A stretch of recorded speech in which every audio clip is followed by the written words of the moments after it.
In South England, for a few decades, an incredible phenomenon has been taking place, fascinating and unsettling at the same time: the crop circles.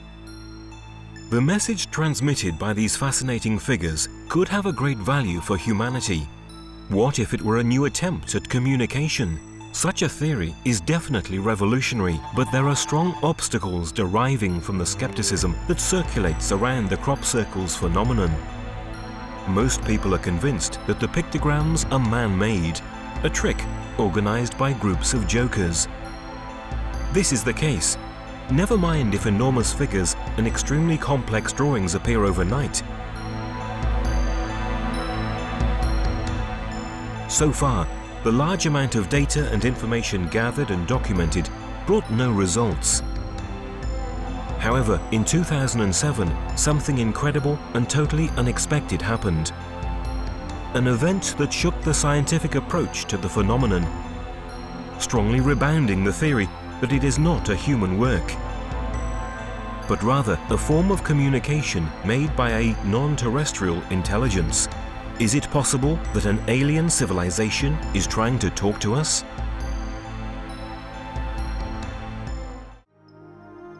During the night of the 6th and 7th of July 2007, a researcher named Winston Keach placed a series of cameras on the hill above the East Field near Silbury Hill, an area in the south of England which has always been popular for the crop circle phenomenon. Other researchers joined Mr. Keach. Gary King, a lawyer, very keen on this phenomenon, and his girlfriend Paula. And at about 1:30 a.m. we went along to Knapp Hill. Arriving there, we met up with the cameraman that I'd met earlier in the day in the cafe, and he had a set of cameras with him on top of the hill, and he explained to me that he had some more cameras set up in his vehicle which he'd pulled through and parked on the hill overlooking Eastfield as well. When I got there, he told me that the two cameras that were in the car were infrared and visible light capabilities and very sensitive. Also, the cameras he had were on the hill with him was a still camera which had a long exposure, an image enhancing device, and also another very light sensitive camera. He showed us a scan of the field with the image enhancer, and we could see clearly at that time, about 1:35, that there were no formations in the field of Eastfield or the surrounding fields next to them. We sat there then until about 3 o'clock just chatting and talking, and then just after 3 there was a big white flash of light that completely encompassed the landscape. That reminded Wynne that he needed to go down to his vehicle and change the tapes over. So he went down to the vehicle, changed the tapes and came back. And we sat there then just talking for about 20 minutes further. And then just as some light creeped in, just as some clouds must have moved away, there was a very imperceptible shadow that we could see on Eastfield. So I asked Wynne to look through his camera on the hill. He opened the viewfinder and looked through it and then said to us, "You better get up and look at this." And it was at that point, which was about 3:45 in the morning, that we discovered there was a very significant formation in Eastfield. He carried on filming, and we waited for the light to come up some more, took pictures and danced around. We were very elated, and we waited until the light came up a little more, and then Paula and I drove down to the end of the field while Wynne continued filming, and he filmed us as being the first persons that walked into the formation at about 4:30. On later analysis of the footage that was taken in the car, there were two cameras running constantly all night from about 11 o'clock until 5 o'clock. So it completely covers the field. If any light would have been in that field, it would have been detected. And we've got cars and vehicles driving past at various times that are all logged, and the times of them are logged. So we know that the tapes are running for that period of time. There's about 16 hours of footage in total.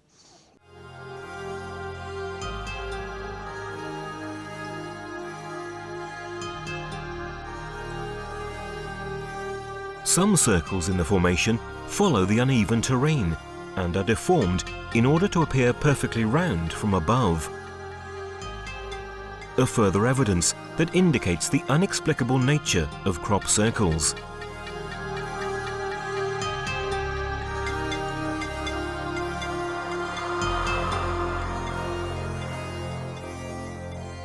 Nobody could have been doing this formation. If there would have been 1/200th of a candle light of light in that field, these cameras would have picked it up. And plus, I feel that we would have seen it from the hill as well, because we were constantly maintaining an observation down on Eastfield. Quite apart from the logistical aspect of making the formation like this. The complexity, the size of the formation, the fact that the circles are ovals so that they look circular from the air. However, there is more to be surprised about. When they watched the recorded tapes, Gary King and the others realized that the cameras had caught the beam of light that reminded Wynne to change the tape. When we analysed those tapes, we found that the first visible signs of the formation through the lenses of those cameras was actually at 3:20 AM, and that the light flash that was picked up on the end of the first tape registered for 3.5 milliseconds as an EM pulse, which is very similar to a bolt of lightning. And it was 7 minutes after that, at 3:20, that the first signs of the formation were picked up by the cameras in the car. But we again didn't see them until about 20 minutes after that. As far as I know, this is the only time that anything like this, where continuous footage, continuous tapes have been running all night and captured the field and eliminated any evidence of anybody being in there with any laser alignment measurement devices or lights of any kind. As far as I know, this is the best footage and most comprehensive footage available of when a crop circle takes. A crop circle appeared in the space of one night. An incredible event caught by Winston Keach's cameras and witnessed by Gary King and Paula. Finally, this is the definite proof that crop circles have an alien origin. What happened in Eastfield on July the 7th, 2007 is bound to be remembered as one of the most significant events since the beginning of the phenomenon in the 70s. Moreover, another consideration is added to this. If the real origin of the crop circles were human, we would be facing a repeated act of vandalism against the owners of the fields in which the pictograms occur. But so far, no one has ever taken any legal action against unknown persons for the damages suffered. So the question arises, is it possible that the British farmers themselves may have the perception of the unusual and complex nature of the crop circles? Michael Glickman is one of the main historical investigators of the phenomenon. He tried several times to convince the owners of the fields on which the pictograms appeared to denounce the damage suffered to the authorities. They're frightened. I've been to the farmers and I've said, here is a photograph of what you have got in your field. And they go, I don't want to see, don't show me this. They're scared. In addition to the claims by Michael Glickman, the direct testimony of the owner of a field where in 2007 a pictogram appeared is particularly interesting.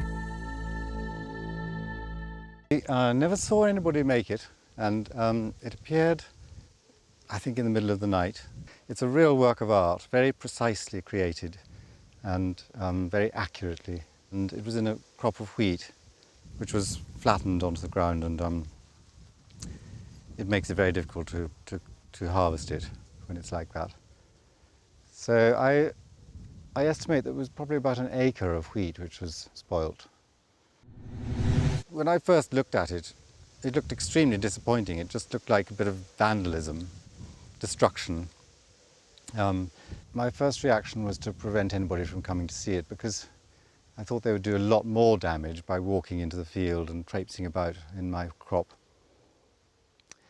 But a few people arrived and they were very persuasive, and so I allowed them to come in and have a look around. And they were all very nice people. I think the most interesting thing about the crop circle was the people who came to see it, actually. We had some extraordinary people, and they were all convinced that there was some outside power from outer space coming to create this thing. And it wasn't until we saw the photographs taken from the air that we realized what a beautiful thing it was. No, never forget. And luckily we've got lots of pictures. A bit disappointing to look at on the ground because you couldn't really see the formation, but the photographs taken from airplanes are absolutely amazing. And it was such a huge area. And it's very difficult to imagine how human beings could make that, because there would be so much measuring involved, and none of us can understand. Not all farmers, though, were that keen. In August 2007, a formation had not been visited by anyone because of the violent opposition of the owner of the land. The farmer fiercely threw out anyone who approached his land with the intention to visit the pictogram, and harvested it a few hours after its appearance. We've just been thrown out from the property in which the formation appeared, near the city of Marlborough. We came to this airfield to hire an ultralight aircraft and film the figure from the air, which will unfortunately disappear in a few hours. A figure over 100 meters across. A figure it has not been possible to investigate, but on the basis of what we have seen, it seems extraordinary. I hope that when we do fly over the area, the figure will still be there. Let's hope we're a little lucky. Luckily, it was possible to photograph the circle before it was removed by the threshers. In fact, the wheat had not been harvested yet, and so the pictures show the figure imprinted in the field in all its beauty and harmony. It stands out as the circle is very close to the farm.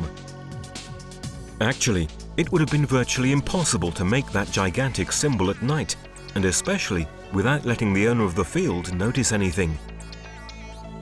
For a few decades, the crop circles have been causing excitement, fascination, divisions, and curiosity. The simplest questions have not yet found an answer. Who produces these designs, and why? The answers of science and of hoaxes. Groups of counterfeiters who make pictograms are not sufficient. Too often, the most spectacular formations have appeared over one single night, maybe even in bad weather, such as the famous one of Milk Hill in 2001. The greatest pictogram ever appeared until then, consisting of 409 circles occupying an area of 90,000 square meters. Such events give even more credit to the theory of the non-human origin of the crop circles. A phenomenon that could really be the manifestation of a project concerning the entire human race? Charles Mallet, researcher for many years and owner of the Silent Circle Cafe, the most important meeting and information point for the scholars of this phenomenon, has no doubt about it. For me, I'm personally 100% sure that elements of this phenomenon represent a direct interaction from somewhere else up here, and it seems to be connected with the Earth, with ourselves, our own metaphysical or spiritual development, the evolution of our species. Once upon a time, there was a people who possessed a considerable knowledge. A civilization whose messages have been handed over to us through time. A people whose prophecies have impressively started to come true. The Mayas. The eternal charm of mystery encloses the deep knowledge of this ancient civilization, whose memory has been lost in the mists of time. Among the most important Mayan documents where their prophecies are reported, there is certainly the Dresden Code. This is one of the 3 existing codes which survived the destructive fury of the conquistadors. Called after the German city where it's kept, the Dresden Code is the most informative one. It contains forecasts anticipating with astonishing accuracy some astronomical phenomena and events that will take place even in the distant future. In this code is held one of the most impressive astronomical predictions of the Maya. In fact, they predicted centuries in advance, with an error of just a few seconds, the eclipse of the 11th of August 1991, one of the most spectacular of the last century that took place in Mexico. This eclipse is associated with a figure that represents death, sitting on a throne of bones. It symbolizes the old age, the era that is ending. The prediction or prophecy says, "Woe to you people of the earth, the end of the Jaguar nights will come, together with the beginning of a new era that will rise from the ashes of the previous one. It will be the time of the encounter with the lords of the stars." Therefore, the eclipse is considered by the Mayas as the starting point of the process bringing the end of the old era and the encounter with the masters from the stars. Could it mean the contact between humanity and an alien civilization coming from the cosmos? Will it be through this contact that mankind will live the new golden age anticipated by the Mayas? On the 11th of August 1991, a disc-shaped unidentified object was sighted in the skies over Mexico City. It was the beginning of a long series of sightings by witnesses of an unprecedented wave of UFOs along the whole Mexican territory. Afterwards, incredible waves also occurred in other parts of the world, like Belgium and ex-USSR countries, increasing the general attention on the UFO phenomenon like never before. And what about the crop circles?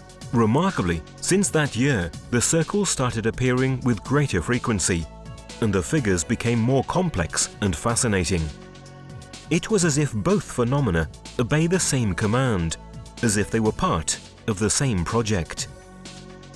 Almost using the same language of the Mayan prophecy contained in the Dresden Code, the Lords of the Circles put a signature on the English fields by using a symbol that belongs to the Sumerian civilization. It is called Din Jir and appeared in 1992, incorporated into a pictogram representing the solar logos, which also means union of heaven and earth. The symbol Din Jir means the just people traveling on celestial ships of fire. Who are the just people, and what about the celestial ships of fire? Is it a coincidence that the Din Jir appears together with another symbol that indicates link, union between heaven and earth? The similarity with what was announced by the Mayas is extraordinary, but there is more. Why a Sumerian symbol and not a Mayan one? What is the connection between this symbol, the Dresden Code prophecy, and UFOs? The answer might come from the experience of an American policeman, Lonnie Zamora, on the 24th of April 1964, near the town of Socorro, New Mexico. In 1964, New Mexico, the policeman Lonnie Zamora witnessed the landing of an object of unknown nature. He talked about it to his colleagues who arrived soon after the object had flown away. The ground was deeply embossed. That confirmed the landing of the object. On the side of the UFO, Zamora saw a particular symbol, a sort of arrow inside a semicircle. When his colleagues arrived a few minutes after the happening, the ground was still hot and the policeman was visibly shaken. On the side of the ovoid UFO was imprinted a symbol that Zamora would never forget, the Din Jir. Incredibly, this symbol appeared again in the summer of 1999, inside a giant pictogram about 300 meters long. There were also, in greater numbers than the first time, the symbols of union between heaven and earth. But the connection between crop circles and what was announced by the prophecy of the Dresden Code regarding the Masters from the Stars is not just restricted to these occurrences. Clearer and far more important events started taking place in 2000. On the 13th of August 2000, near the Chilbolton Military Radio Telescope, appeared a beautiful crop circle that could not be deciphered. Its proximity to an installation supervised 24 hours a day makes it difficult, if not impossible, to think about a human origin. Its explanation arrived unexpectedly the year after. In fact, in the same field, on August 14th, 2001, a new pictogram appeared. This time, however, it was not the usual symbol. This is in fact a face with clear humanoid features, designed with the same technique used for the old black and white photos of newspapers. A set of points where the difference of width and distance between them creates the image. A technique never seen before in crop circles. By applying a graphic filter on the photo, more details become clear. If we apply a Gaussian filter 6.6 pixels wide, you see how light and shadow are outlined, proving that that being was alive when the picture was shot or when they impressed this image into the wheat field. Just 5 days later, on August the 19th, a few dozen meters away from the alien face, an even more shocking figure appeared. It seemed the reply to the binary code message transmitted by the Arecibo radio telescope in 1974. It was right in that year, in fact, that Frank Drake, scientist and director of Arecibo at the time, together with the famous astronomer Carl Sagan, tried to communicate with a group of stars identified as M13. It sent out a message of introduction of mankind to a hypothetical alien civilization, indicating data on our numerical system, on the basic atoms of terrestrial life, on the structure of human DNA and of our solar system with the Earth's relative position. They also included data relative to the Arecibo radio telescope.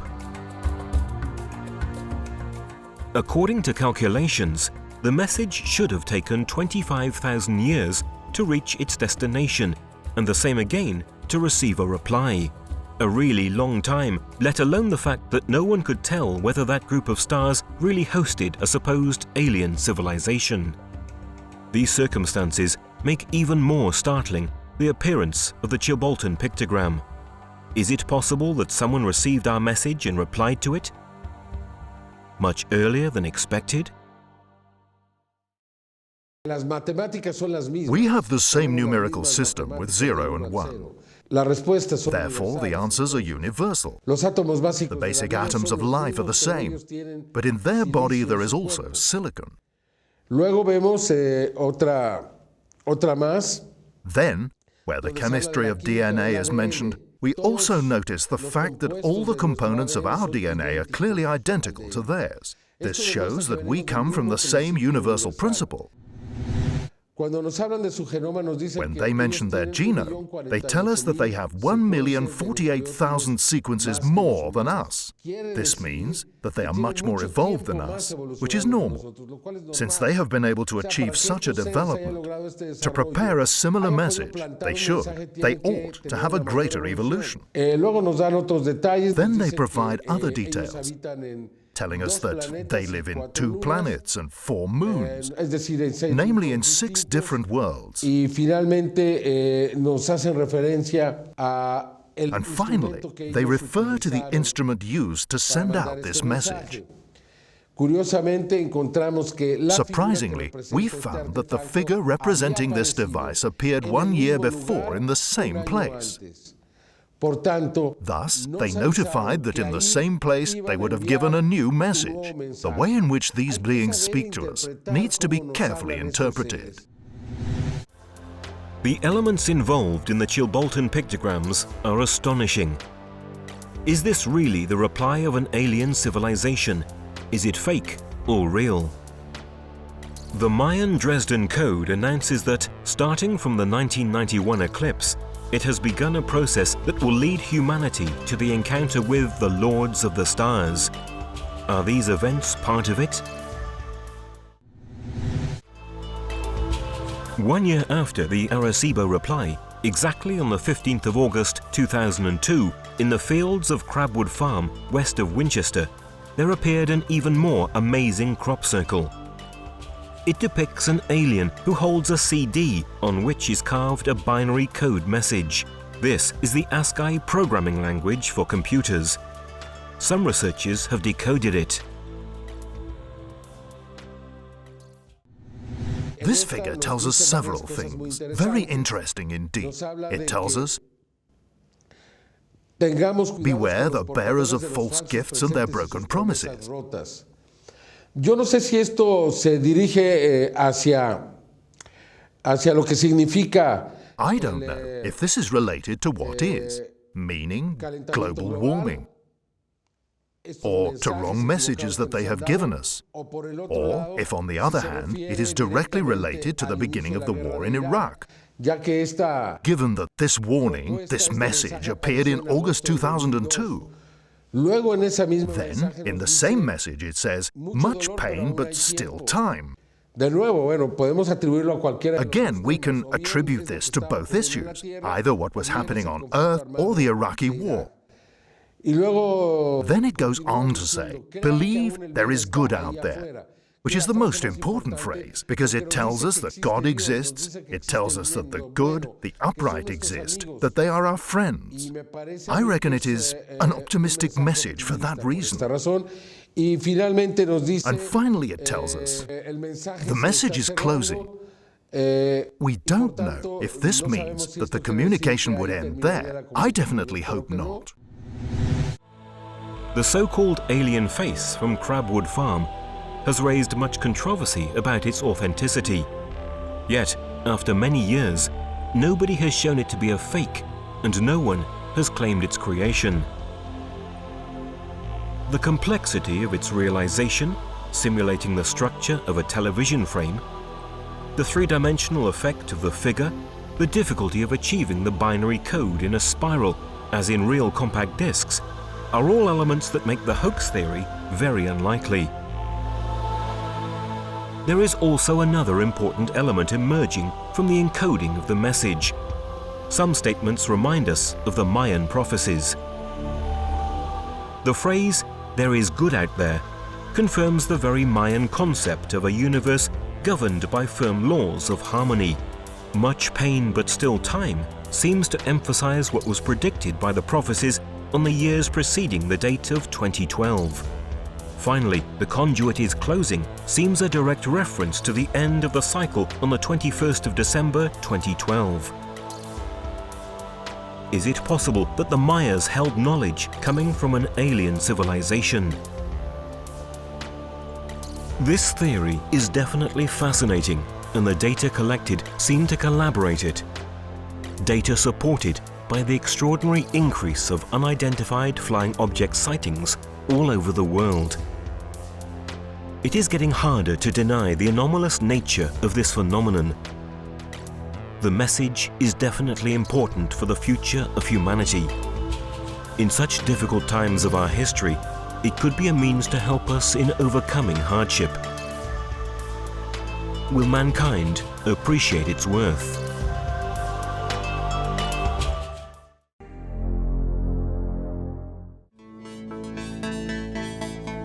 Of all the various kinds of UFO-related phenomena that have materialized, the so-called light spheres certainly hold a particularly important place. These objects have recently gained greater popularity, thanks in part to the studies conducted by Dr. Elzio Hasselhoff. According to his theory, the light spheres could be the cause behind crop circles, with which they have often been associated. But the spheres began to appear many years ago.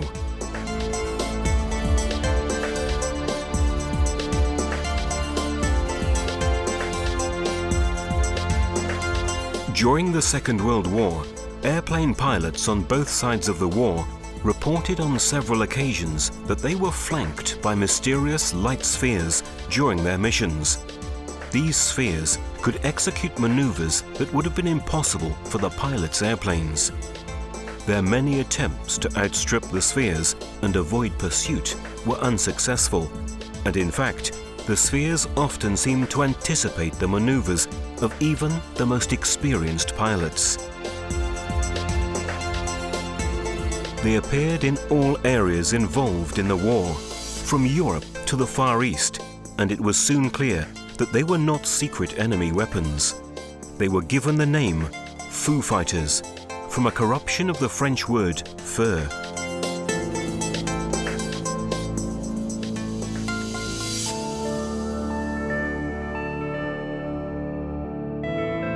The objects appeared to be glowing, bright spheres in colors ranging between red, orange, yellow, white, and green.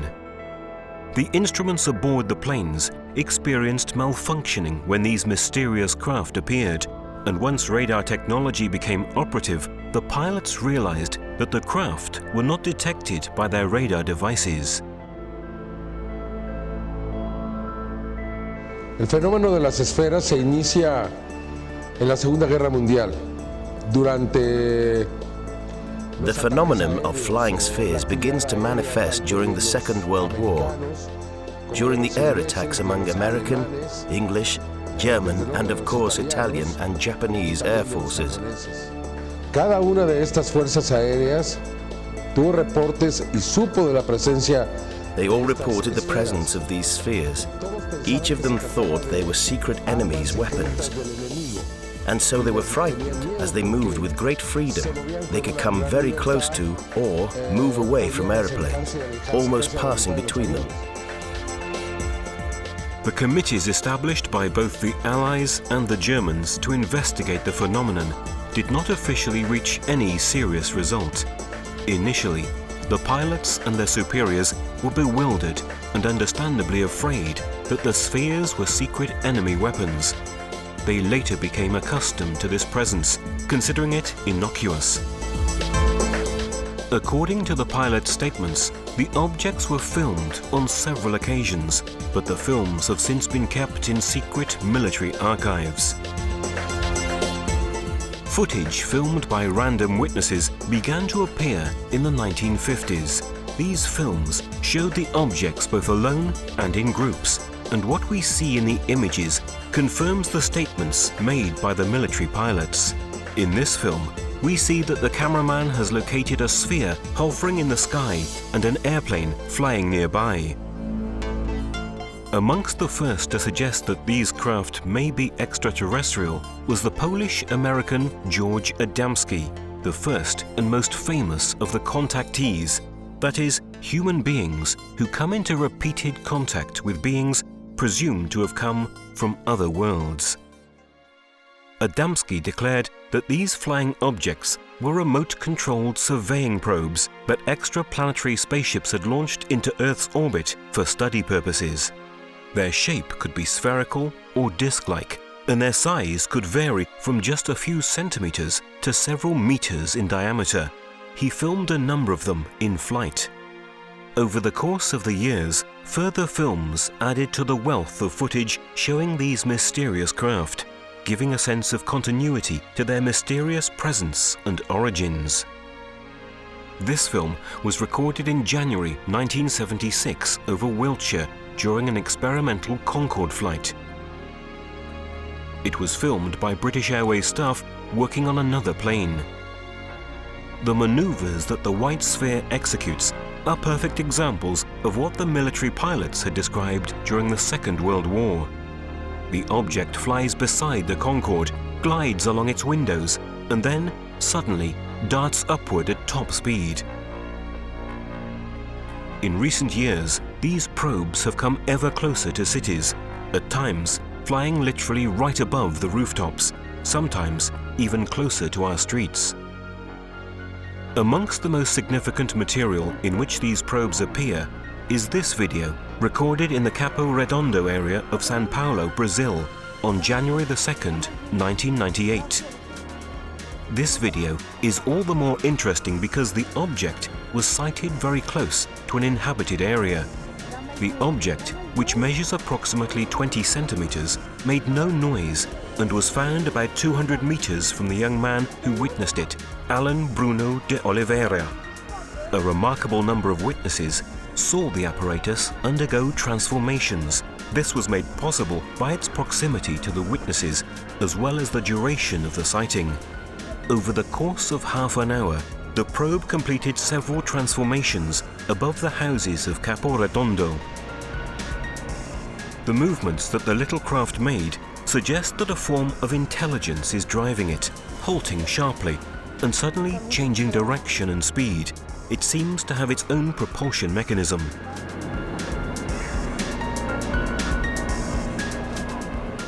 These particular flying objects were also sighted in Mexico. This is one of the first of these fascinating videos. In Mexico City, while a squadron of military helicopters was being filmed during a public show, an apparently metal object unexpectedly passed between the terrestrial craft, to the amazement of the pilots, who later bore witness to the event. This is a solid object. We can see that it stands out clearly against the dark outline of one of the helicopters. It makes a diagonal descending trajectory and it is most certainly equipped with its own propulsion system, because it flies through the strong vortex of air created by the helicopter's rotary blades without experiencing any disturbance. Moreover, this demonstrates that the object cannot be a sounding balloon, a hot air balloon, or any other kind of gas-filled object. Now, we'll observe one of these light spheres gracefully floating near the slopes of the volcano Popocatépetl, southeast of Mexico City.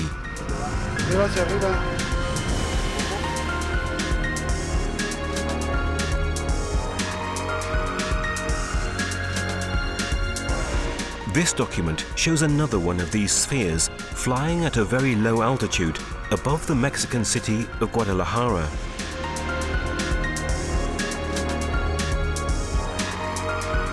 The two videos of this particular type of phenomenon that we're about to show were recorded in Mexico City in 1998, the first just 2 days before the second. In these videos, we see an unidentified flying object in broad daylight, filmed on different days near the same building.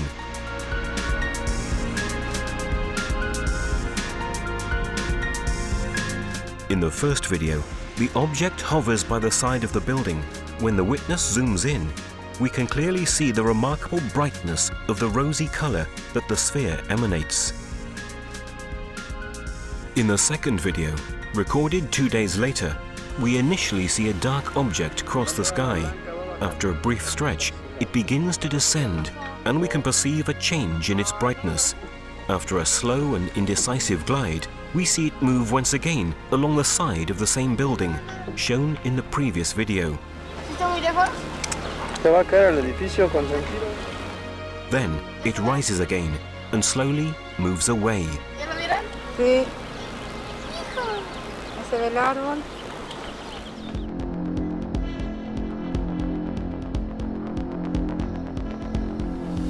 Of the cases of UFO contact that have come to light in recent years, one of the most interesting, from a photographic perspective, is the case involving Raúl Domínguez of Mexico. Domínguez has photographed classic flying saucers, as well as small spherical ships like those we've seen in these videos.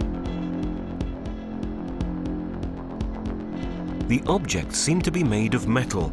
Domínguez reported that he watched the objects suddenly become transparent when an airplane approached them, only to return to a metallic state when the earthly craft moved away. One of the first films to show the spheres in a group was made in the United States during the 1950s. The phenomenon reappeared in Mexico in the 1990s and in a rather widespread manner. The large number of objects shown in these videos caused quite a stir. This video was recorded in Mexico City on October the 27th, 1992 by Ulises Trujillo. These formations seem to represent the constellations. In Mexico, they were dubbed flotillas.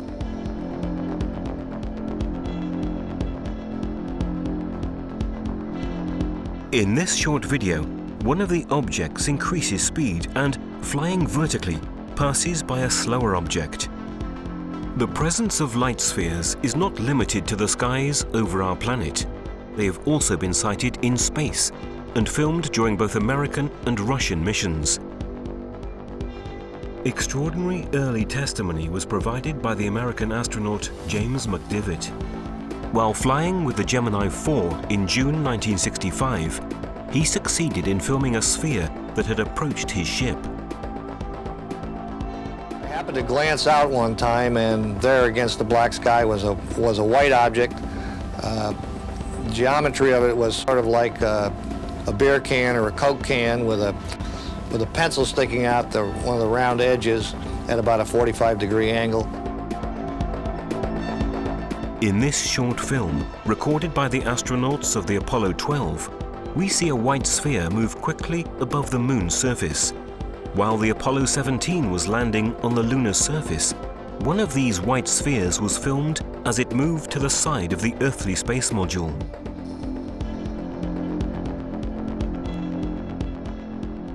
During mission STS-51A of the American shuttle Discovery in November 1984, an apparently metal object entered into the video camera's field of vision, making a quick maneuver to the right and then disappearing again. When watching the scene again, we can see how the light and shadows change as the object moves, in correspondence with the overall light and shadows in the scene.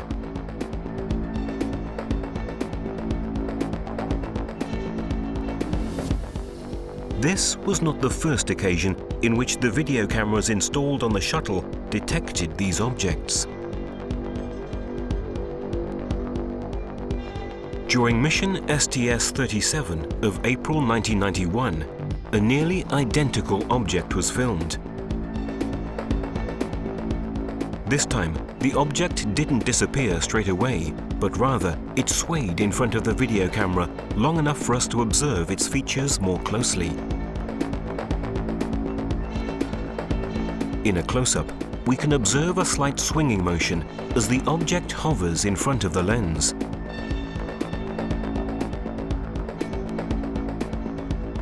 We can also evaluate how its shadow changes as it moves, indicating that the object is three-dimensional. The next video is even more extraordinary. It was recorded in August 1991 by a Japanese colleague who accompanied Russian astronauts Volkov and Krikalev on their mission. Initially, the images show the shuttle bringing supplies to the Mir space station. Then, the video camera catches a glowing object that stands out clearly against the dark space outside. The object seems to move, but this is actually due to the unsteady hand of the person recording the video. Later, the footage moves for a few seconds to the Earth's surface.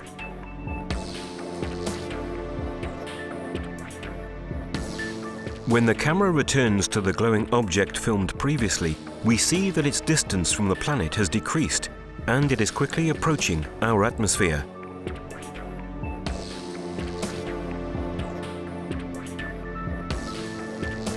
It then disappears, definitely into the faint light. The maneuver demonstrates that unidentified flying objects enter into our atmosphere.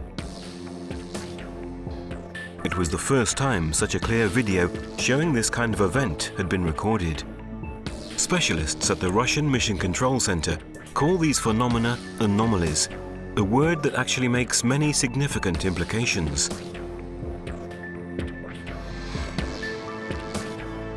In this extraordinary footage, we find ourselves inside Moscow's Mission Control Center.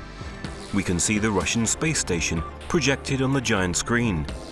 The video camera filming it is on the American space shuttle Discovery, and it's filming the moment of separation from the Mir, which holds the astronauts Vladimir Solovyov and Nikolai Budarin. The large map shows the orbital route followed by the space station, which was near the coasts of South America at the time. At one point, the person filming in the control center turns the video camera toward the large screen to film a scene that seems truly unbelievable. We see a glowing, pulsing sphere coming from the lower right, fly sideways along the side of the orbit station, and immediately afterward, another sphere moves downward on the right-hand side of the screen. Then, on the right-hand side again, two further spheres appear, one above and one below, slowly moving across the field of vision. In the top left light panel, we can read the date and time, 18th of November 1995, at about 12:22. Finally, yet another spherical object appears from above, flying not far above the space station. The Russian Space Agency can give no real explanation regarding the nature of these spheres, which, as we've noted, they very concisely call anomalies.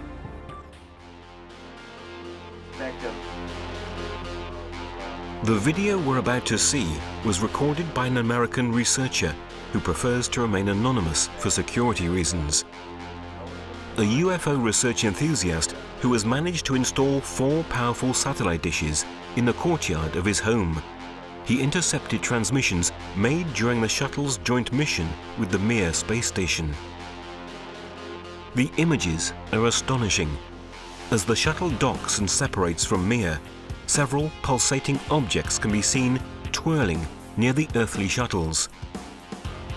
The maneuvers that many of these objects make suggest that they are vehicles equipped with an autonomous propulsion system, and that they cannot be man-made satellites, meteors, space debris, ice fragments, or anything of the kind.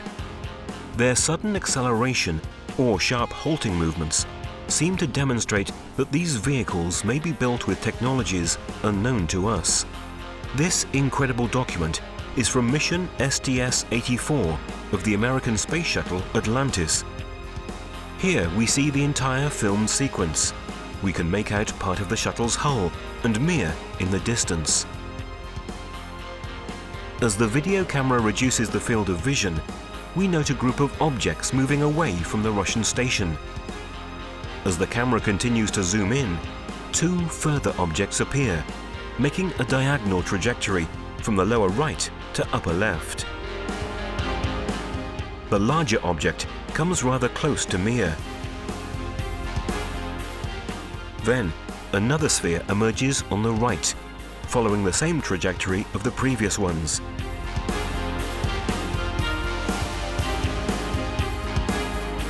Immediately afterward, we note a white sphere in the lower right-hand corner of the screen, followed by other, smaller and faster objects.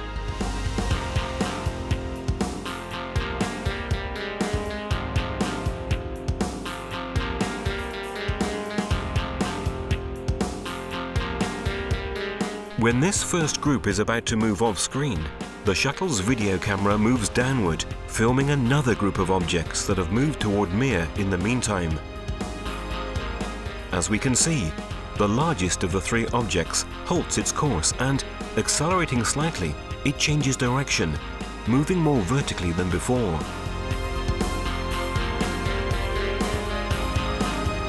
Finally, a new, glowing, pulsing sphere arrives from below. As soon as it enters the field of vision, it changes direction and speeds up. Immediately afterward, this craft is followed by a smaller object.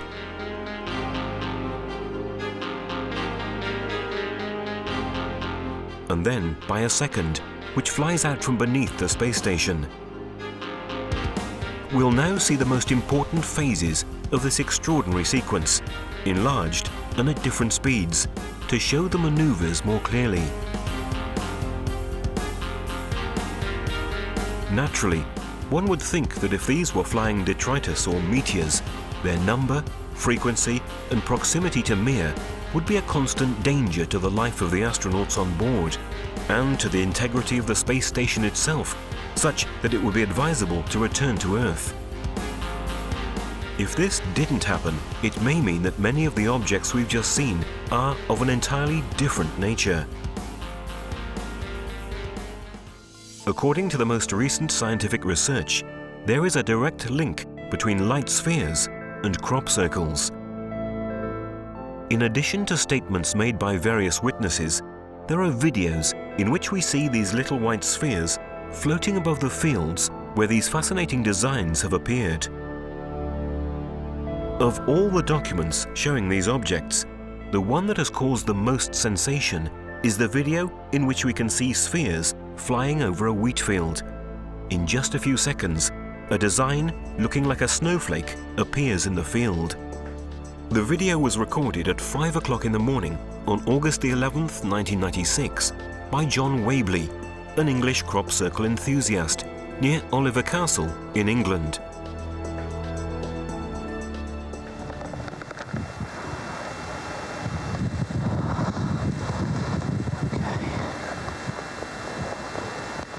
This is amazing.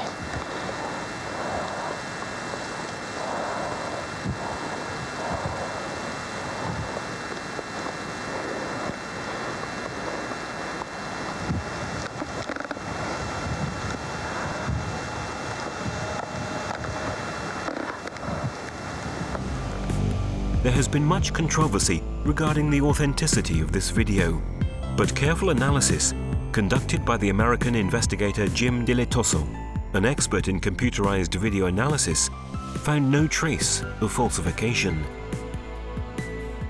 The key thing is that if the Oliver's Castle image was made digitally, that word digital says it went into a computer. In the vertical interval signal of the copy that we have, there is no evidence that it was ever digital format. So point of the story is I find no evidence of a hoax in the Oliver's Castle crop circle formation, and I find enough unique and interesting things to think that it very well could be real and should be studied further. Other researchers have denied the authenticity of the video, but so far, no one has been able to provide valid evidence to support this argument. Furthermore, the design appearing in the video was real, and it had the features of true crop circles. However, according to the famous English crop circle scholar, engineer Colin Andrews, some doubts have been raised due to the strange behavior of the person responsible for the video. So I am, unfortunately, as a researcher, not qualified in that field, simply to accept that Jim believes it, and others, it to be technically real, authentic, and yet the groundwork into the individual concerned is highly questionable. Rather than I am so sorry not to be able to totally embrace it. In any case, while waiting for a definitive verdict, the video gives us a visual idea of what happens in these cases, corresponding to the statements made by numerous reliable witnesses who have seen such a phenomenon take place. Strange story. People tell about balls of light, whatever they are, flying around in crop circles, flying over the fields, and sometimes even creating crop circles. Regardless of whether the video is authentic or a fake, one thing is certain: it illustrates what many people have observed throughout the world. The videos we've seen so far show an astonishing reality unknown to most. These documents have emerged thanks to the investigations conducted by researcher Giorgio Bongiovanni. I've been able to collect these videos and testimonies thanks to the cooperative relationship I've established with some of the leading ufological researchers and investigators throughout the world. Io ritengo che il pubblico debba conoscere queste testimonianze e questi filmati. I believe that the public ought to know about these testimonies and videos because today, after so much skepticism and disbelief, science is beginning to take these phenomena seriously, at least for study purposes. Amongst the scientifically valid studies on light spheres and their relationship to the crop circle phenomenon, the recent work of Professor Elzio Hasselhoff is quite noteworthy. The professor is currently one of the leading scholars of the crop circle phenomenon. His research has analyzed the possible link between the deformations of the nodes in the wheat plants sampled from the crop circles and an electromagnetic source placed at a certain height above the wheat. The result of these analyses is displayed in this graph. Each vertical bar represents the average length of 20 steles in a specific area within the circle. The perfect symmetry in the graph is astonishing. The same exact correspondence was found in 3 further cross-sections within the circle. This is a highly significant discovery. The length of the nodes is perfectly symmetrical within the crop circle. It's circular in shape. This indicates that whatever mechanism created the crop circle also caused the nodes to lengthen. If this formation had been caused by simply flattening the wheat with an axle, as many think, there would be no reason for the nodes to grow progressively toward the center of the crop circle. Every single plant has the same amount of sunlight, of water, of temperature, everything. So how does a plant somewhere in the center of the circle know that it is in the center of the circle? If you look at this distribution of thermal expansion of these plants, of the cells, you find that it perfectly matches the heat distribution that would be created by a little heat source, a spherical source of electromagnetic radiation, which would heat up the crop. Don't ask me how. The match is just perfect. And actually you can extract the height of this source from the distribution of this thermal expansion. And in one case, the height corresponded to 4 meters and 10 centimeters, while the eyewitness said it was about 3 or 4 meters. The measurements taken for the average length of the nodes have been discovered to correspond perfectly to theoretical values if the source of the radiation had been at a height of 4.1 meters above the plants. This finding perfectly fits the statements made by witnesses and the images shown in the Oliver Castle video. And you find quantitative evidence which corresponds perfectly to what these people say. So at that point in time, you can't just ignore what these people say. You should at least pay attention to them. Professor Hasselhoff has written an article giving details of identical results achieved in other crop circles. In the article, he arrives at the conclusion that the electromagnetic light spheres must be involved with the development of the crop circles.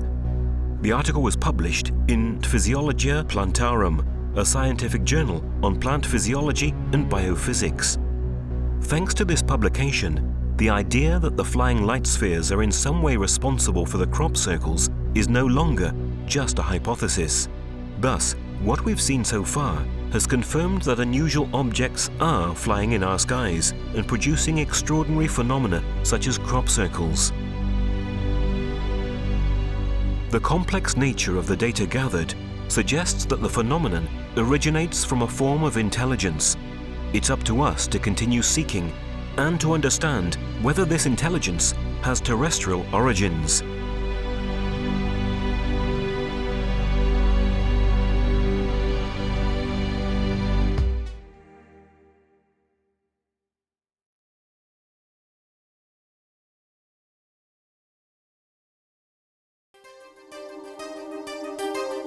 Crop circles, a mystery that fascinates, amazes, and gives rise to heated debate. Is this phenomenon of human origin? Are the authors really two old men, David Chorley and Doug Bauer? Yet, one of the pair is now dead, and the pictograms are still there. They continue to appear in ever more beautiful and complex forms, in spite of the fact that one of the pair is no longer with us. Who creates them? Are they man's work, or were they created by forms of intelligence of other origin? What is the function of the mysterious balls of light often seen above the fields where crop circles appear? Is someone trying to communicate with us? A series of questions to which we will try to give an answer. A mystery to be resolved that could be important.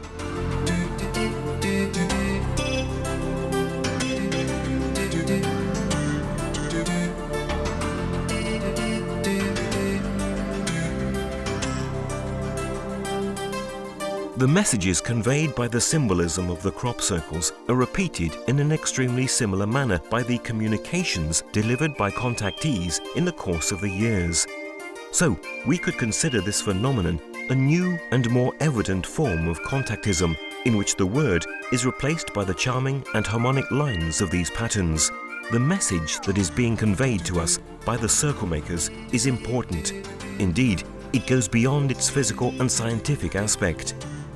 Having said this, we will call upon what the Swiss contactee Billy Meyer reported about a flying object from the Pleiades, which left the 3 marks we are now seeing on the grass in Switzerland. On the basis of the elements examined so far, we must point out that the alleged experts and the mass media have acted in bad faith in the way they have presented this subject. And this is unfortunately where you and I are sat here, but the masses, the public, have been contaminated by the irresponsible media that I've been discussing. And therefore, they cannot come to this judgment. If they have been told it is a hoax, then they are not attempting to understand what is there.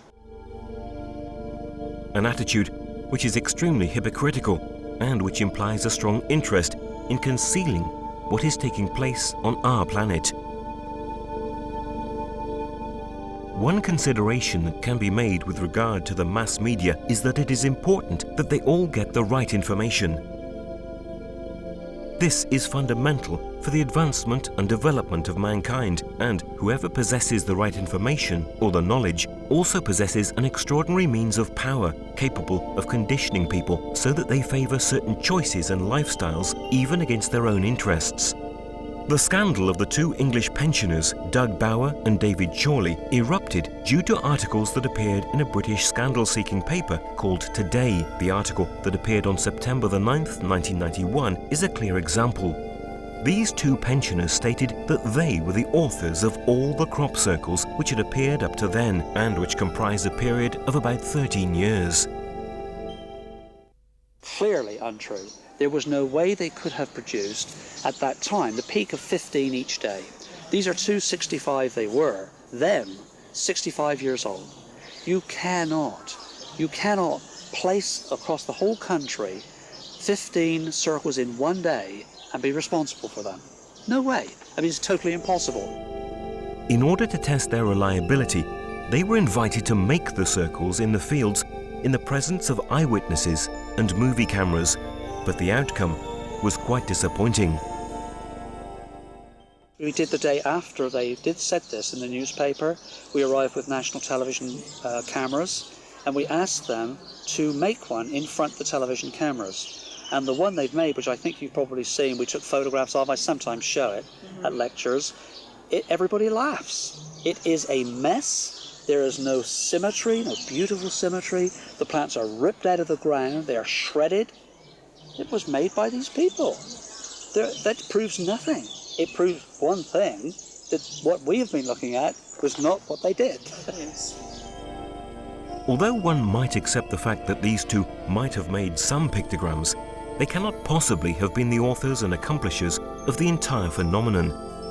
As a result of the researchers' persistence, they confessed to lying in a private conversation, but refused to confess publicly.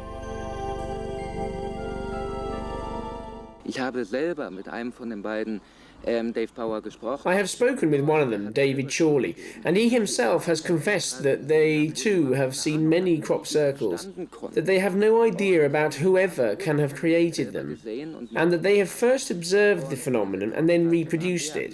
As a matter of fact, their crop circles are ridiculous copies of the original phenomenon. Every researcher has identified them as hoaxes. Nevertheless, even today, many people consider the two pensioners the authors of the crop circles. What's more, Dave Chorley passed away due to a serious illness, and the pictograms are still appearing worldwide in greater numbers and with more beautiful patterns. The dynamics of these events are an indication of the methodology of discredit and debunking adopted against the phenomenon of the crop circles. Similarly, the phenomenon of unidentified flying objects and the extraterrestrial presence on our planet is being boycotted. An attitude that does not reflect the actions governments should take in the interests of all peoples. Kontaktaufnahmen vorbereiten, vertraut machen.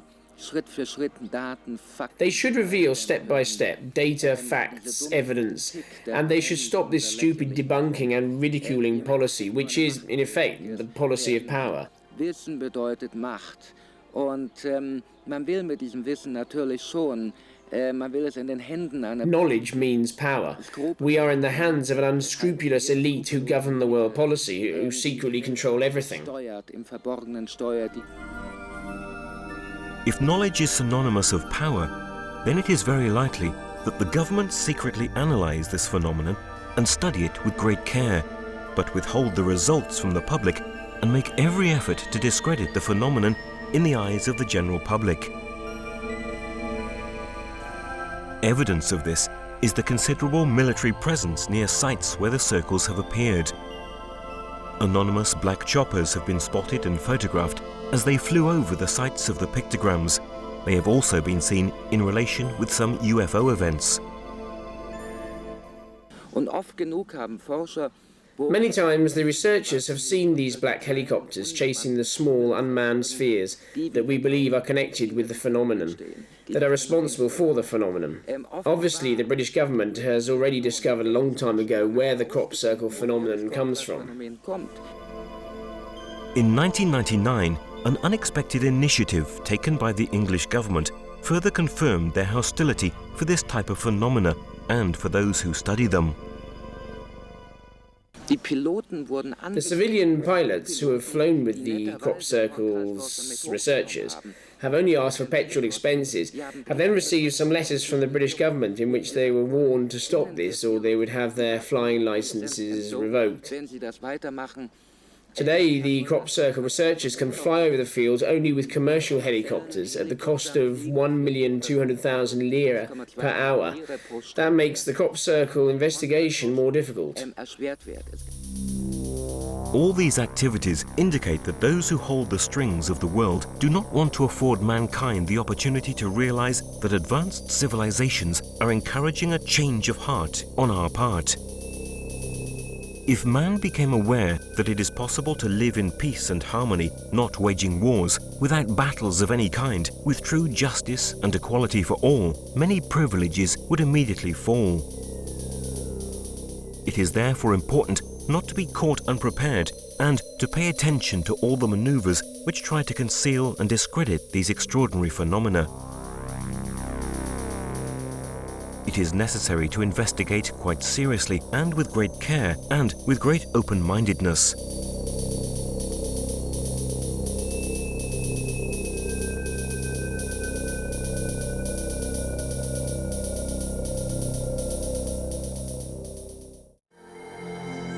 In Italy, the phenomenon of the crop circles is practically absent. The photographs we are showing are relative to events occurred in the fall of 1995 in the province of Pordenone. However, almost all of the components manifested by the phenomenon in England are missing here.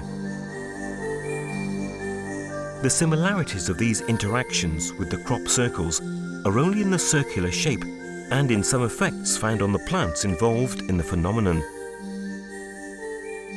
The meticulous investigations carried out by the Italian researcher Professor Antonio Chiumento have brought to light the characteristic effects caused by the action of some form of energy comparable to microwaves. We must note that in the same period in which these marks appeared, this area had seen an intense activity of unidentified flying objects. There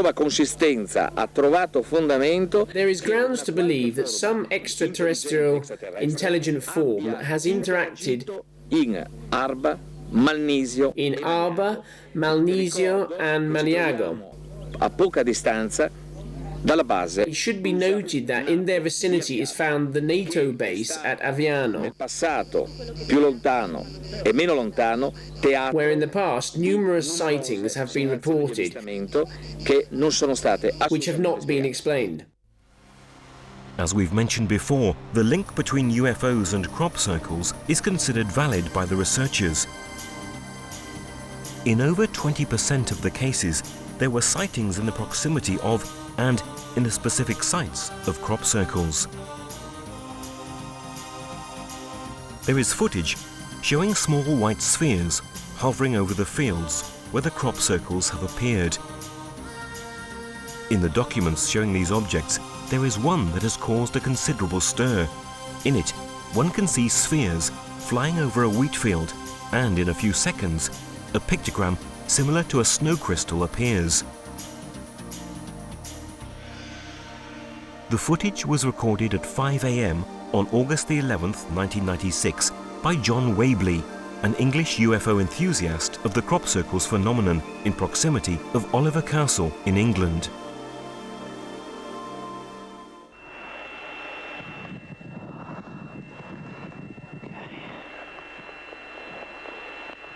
This is amazing.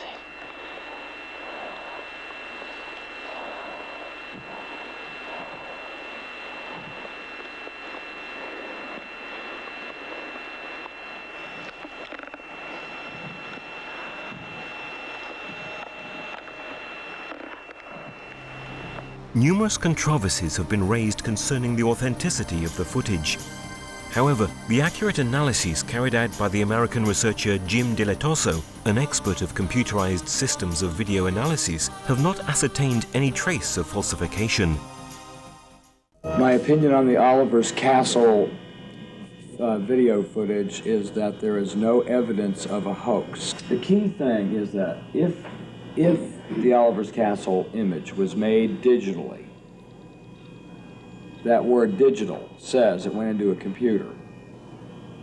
In the vertical interval signal of the copy that we have, there is no evidence that it was ever digital format. So point of the story is I find no evidence of a hoax in the Oliver's Castle crop circle formation, and I find enough unique and interesting things to think that it very well could be real and should be studied further. Other researchers have challenged the authenticity of this footage, but so far, no one has been able to furnish any valid proof. What's more, the pictogram that appears in the video was real and contained the characteristics seen in the real crop circles. The only doubts persisting concern the unusual behavior of the person who filmed it. So I am, unfortunately, as a researcher, not qualified in that field, simply to accept that Jim believes it, and others, it to be technically real, authentic, and yet the groundwork into the individual concerned is highly questionable. And I am so sorry not to be able to totally embrace it, because I'm a little unhappy with certain facets.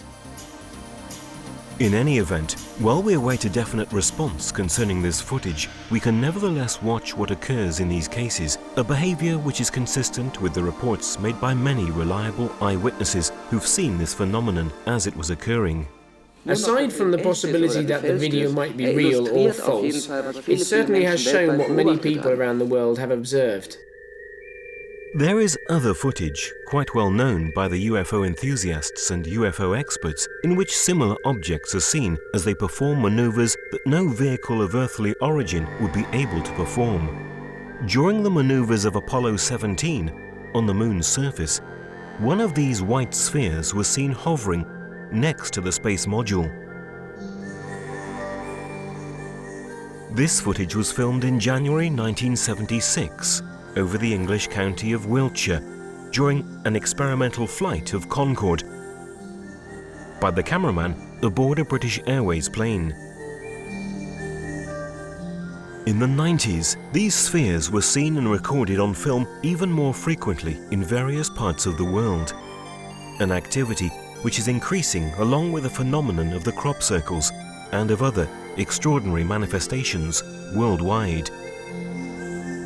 The particular nature of these spheres and the potent spiritual symbolism manifested by the crop circles has led some experts to suppose that in reality, the entities responsible for the crop circles go beyond the concept of scientifically and technologically advanced alien civilizations, postulating that they could be such highly developed entities that they have totally sublimed the physical nature of their body onto a plane of pure energy.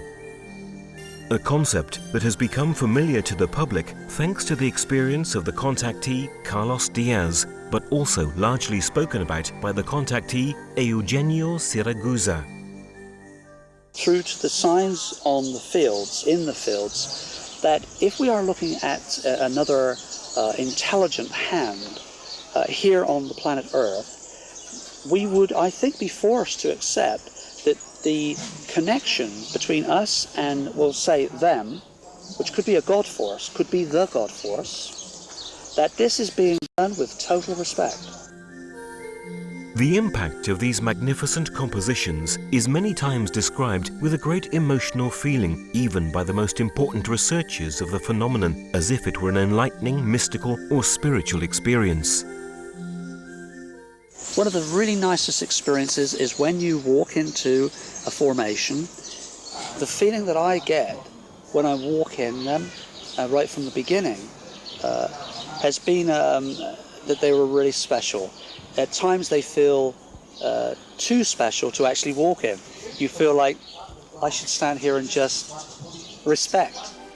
This particular sensation, which has changed the life of many people, including Colin Andrews, is not derived from understanding the message given by the pictogram, usually deciphered or understood only sometime later.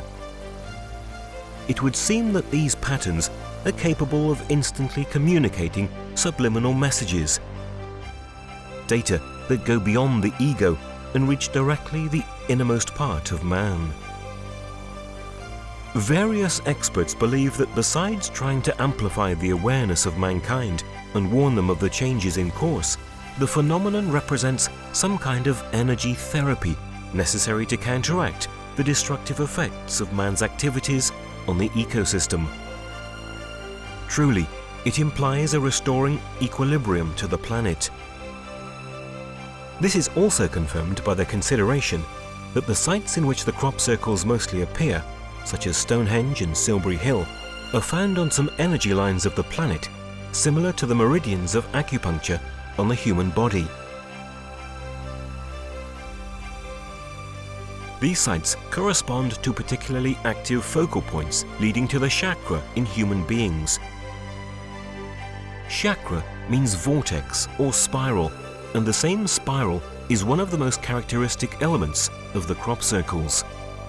It is remarkable that the grid structure of these energy lines of the planet are very similar to the famous orthotechnic lines, which represent the preferential routes on which the UFOs travel and appear, as statistically revealed by the known ufologist Amy Michel.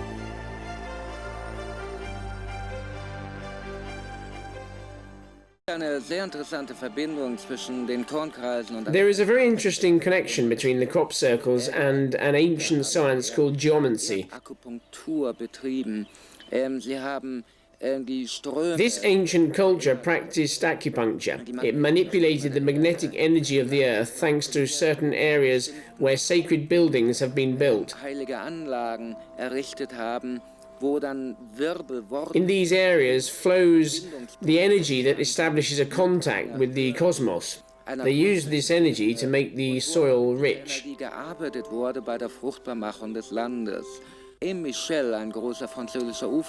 Aimé Michel, an important French UFO researcher, has observed that the majority of UFO sightings happen along these ancient lines, and that the UFOs work with the magnetic field of the Earth, and they use them like roads, like the railroad, and these are present also in the crop circles. Various theories that we've heard so far need further scientific checking, but we can certainly say that the crop circles announce a change which is the dawn of this time. A change announced by innumerable signs and awaited by many people. Everywhere I go, people say, I feel something big's going to happen. And you see, when I say it, my hairs are standing up on my arms, because I know that too.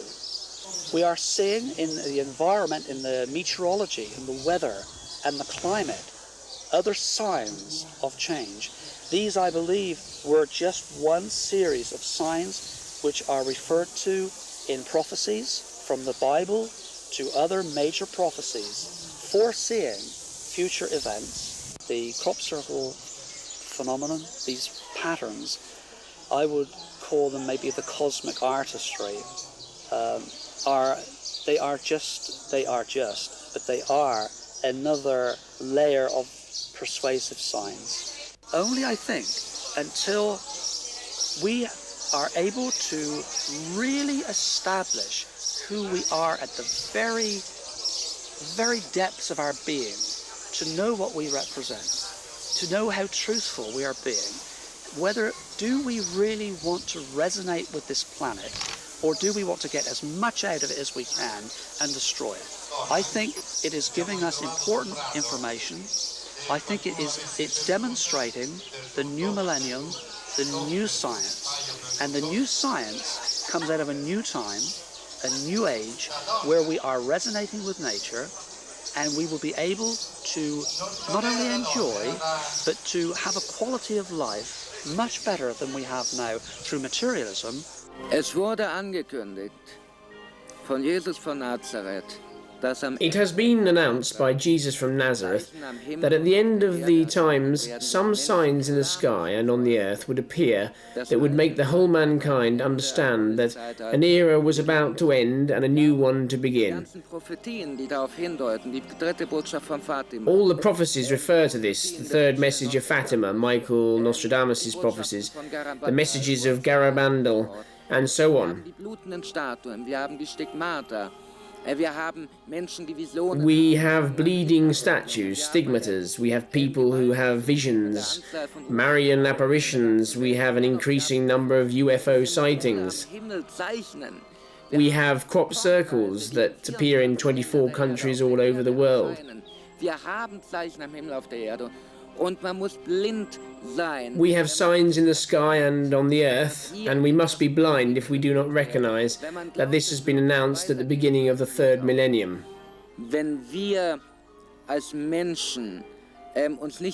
If we as people are not influenced by consumerism, by greed, but by spiritual values, the values of Christianity, by the values of an authentic religion that we have to feel within us, then we as people could create a new age of brotherhood and justice here on earth.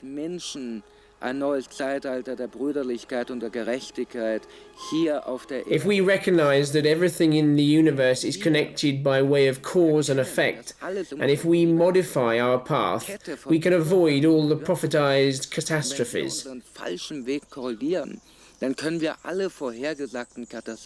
We have to heed what is revealed, what is in the Gospels, what is told in the prophecies, and so on.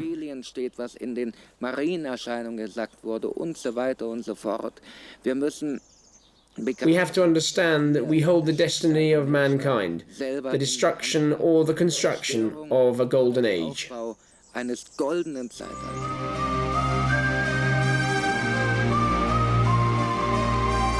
With words of hope and exhortation on the part of these researchers, we close this path that we hope has brought some light on a very important phenomenon of these times.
In this frantic, chaotic, and often cynical 20th century, a world scenario of social and environmental crises is the setting for a series of unusual events that have been appearing ever more frequently to speak to man's awareness.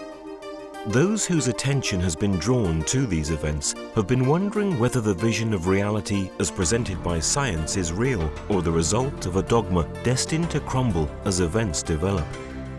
In this context, a major role is attributed to unusual patterns that appeared in various crop fields in the early 80s, mostly wheat fields, in many parts of the world and above all in England. As the configuration started to appear in more and more fields and forming complex patterns, an increasing number of researchers became interested in the study of this phenomenon. Among them, the famous English engineer Colin Andrews, one of the main international experts of crop circles, and the German anthropologist Professor Michael Hessemann, a famous worldwide researcher of UFO and crop circles, will lead us to discover the peculiar features of this phenomenon. These investigators have contributed considerably to the study that is slowly shedding light on the secrets behind one of the most fascinating mysteries of our times, the mystery of the crop circles. It seems incredible that the extraordinary phenomenon of the crop circles should appear each year at regular intervals in the same period and often in the same fields, as a result of which a trend of tourism of the circles has developed. Each year, a swarm of enthusiasts and onlookers gathers in the British fields as if these configurations were a normal event. The regularity of the phenomenon is not found in other types of unusual phenomena which have engaged our attention, including the UFO sightings. Moreover, unlike the elusive nature of the UFO phenomenon, the characteristics of the crop circles are easy to identify and to analyze. The great thing about the crop circle phenomenon in some ways is that so very often in investigating aerial phenomena, you rely upon the credibility of an eyewitness seeing a UFO. You are in the hands of their experience, their truthfulness or otherwise. It's a flinching glance. Here you have a phenomenon which is recorded on the ground. You can go and you can touch it. You can measure it. You can analyze it. Thanks to this, it has been possible to establish its authenticity incontrovertibly. So, the indifference or the discredit of the international scientific community, of the mass media, and of the institutions is apparently inexplicable. They act as if the phenomenon were the product of the fantasy of some fanatic, or a prank, and thus deprived of any social or scientific interest. An attitude that surely has valid but unknown motivation. We will try to find out what they are with the help of the experts. The first sporadic news about crop circles was heard in the 60s in Australia, only to become regular by the 70s. At first, they appeared as plain and small circles, and by the mid-80s, they appeared in composite groups. They constantly increased in number up to 1989 and spread worldwide, but mostly in southern England, in the counties of Wiltshire and Hampshire. In 1990, there was a quantum leap. Over 1,200 circles appeared. They came in complex patterns and different shapes, and were therefore called pictograms. Their more marked symbolism has led the scientists to believe that this phenomenon carries a message. Offenbar ist das Phänomen von einer Phase, in der es einfach unserer Certainly, the phenomenon has developed from a phase that wanted to catch our attention. Phänomen klar war, weil viele Menschen gedacht haben, es wären UFO-Landestellen. Von dem Moment an, wo die And in which it was clear the connection with the UFO phenomenon into a new phase, the communication with symbols. Der Kommunikation mit Symbolen. The diameter of the crop circles varies from a few centimeters to a few meters, and some, as much as 300 meters across, have been found on surfaces measuring over 10,000 square meters. They mostly appear from spring to the end of summer. In other words, the time it takes the crops in the fields in which they appear to reach a certain height and maturity. The circles appear in various fields: plain tall grass, oilseed rape, barley, oats, and, above all, wheat fields. Official science, in the person of scholars, or so they are defined, has explained the crop circles as the work of man, or the result of natural causes. At first, this phenomenon was attributed to the gags of pranksters, to whirlwinds, to something that is best known as mushrooms, or to other more or less credible theories. One such theory stands out. Dr. Terence Maiden has stated that the circles are caused by some hypothetical plasma vortices, which descending from above press the notorious circles into the fields. This theory was given some credit, but as if in reply to Dr. Maiden's theory, soon after, some very complex shapes appeared, and this theory rapidly fell into disrepute. The most striking aspect of this phenomenon is that the crops are flattened with great precision.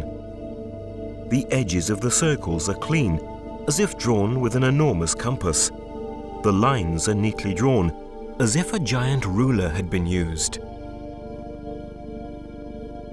The crops inside the circles are not damaged, snapped, or broken. The stalks are bent down to a few centimeters from the ground and shaped into spiral patterns and continue to grow until they are ripe in the new horizontal position. Mostly, these patterns are in layers or follow a weaving effect. Various pictograms are aligned in a way compared to elements, appraisable only at great heights, similar to certain conformations of the soil, archaeological sites, and underground waterways. To all these elements, which are noticed at first glance, we must add the result of the analyses carried out on the crops and on the soil taken from within the crop circles, on the energy fields present within the area of the pictograms and in close proximity of the same. These results confirm even further the anomalous nature of the phenomenon and its non-human origin.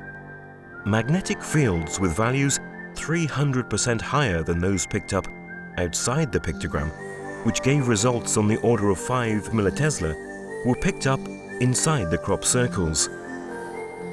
These energy fields often influence the electronic equipment of TV crews who've been inside the patterns. Even the crops and the soil involved directly with the phenomenon manifest a number of anomalies which suggest that the action of some kind of unnatural energy is involved.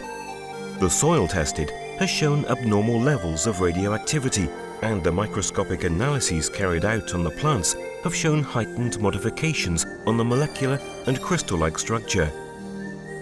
In addition, spots caused by dehydration were found inside the plants.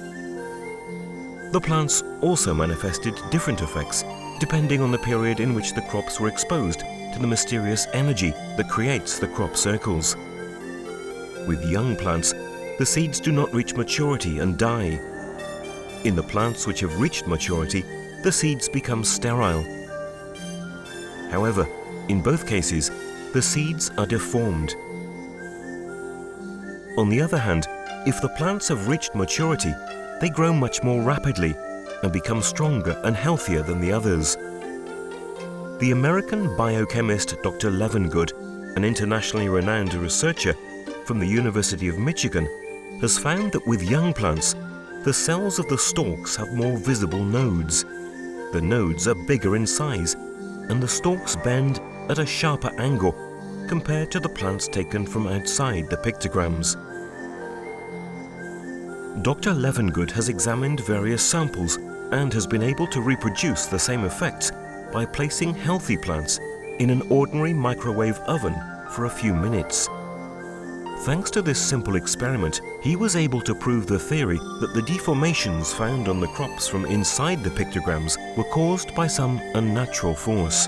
The kind of microwave oven we use in the kitchen can reproduce only some of the effects seen on the plants, but the figurative component, as well as the mathematical, geometrical, and symbolical elements, can only be caused by an intelligence capable of producing an energy wave containing a series of information reproduced on the soil of the pictograms. The engineer Colin Andrews was the first to present such a theory in 1998 as a result of outstanding findings made during an experiment carried out in Germany, when a bowl containing distilled water was placed inside some crop circles. Later, when the water was examined through a spectrograph, it showed that the water molecules arranged themselves according to a pattern that reproduced the basic pattern of the pictogram inside which it had been placed. It was as if the water had memorized the data contained in the energy field that had generated the pattern pressed in the soil.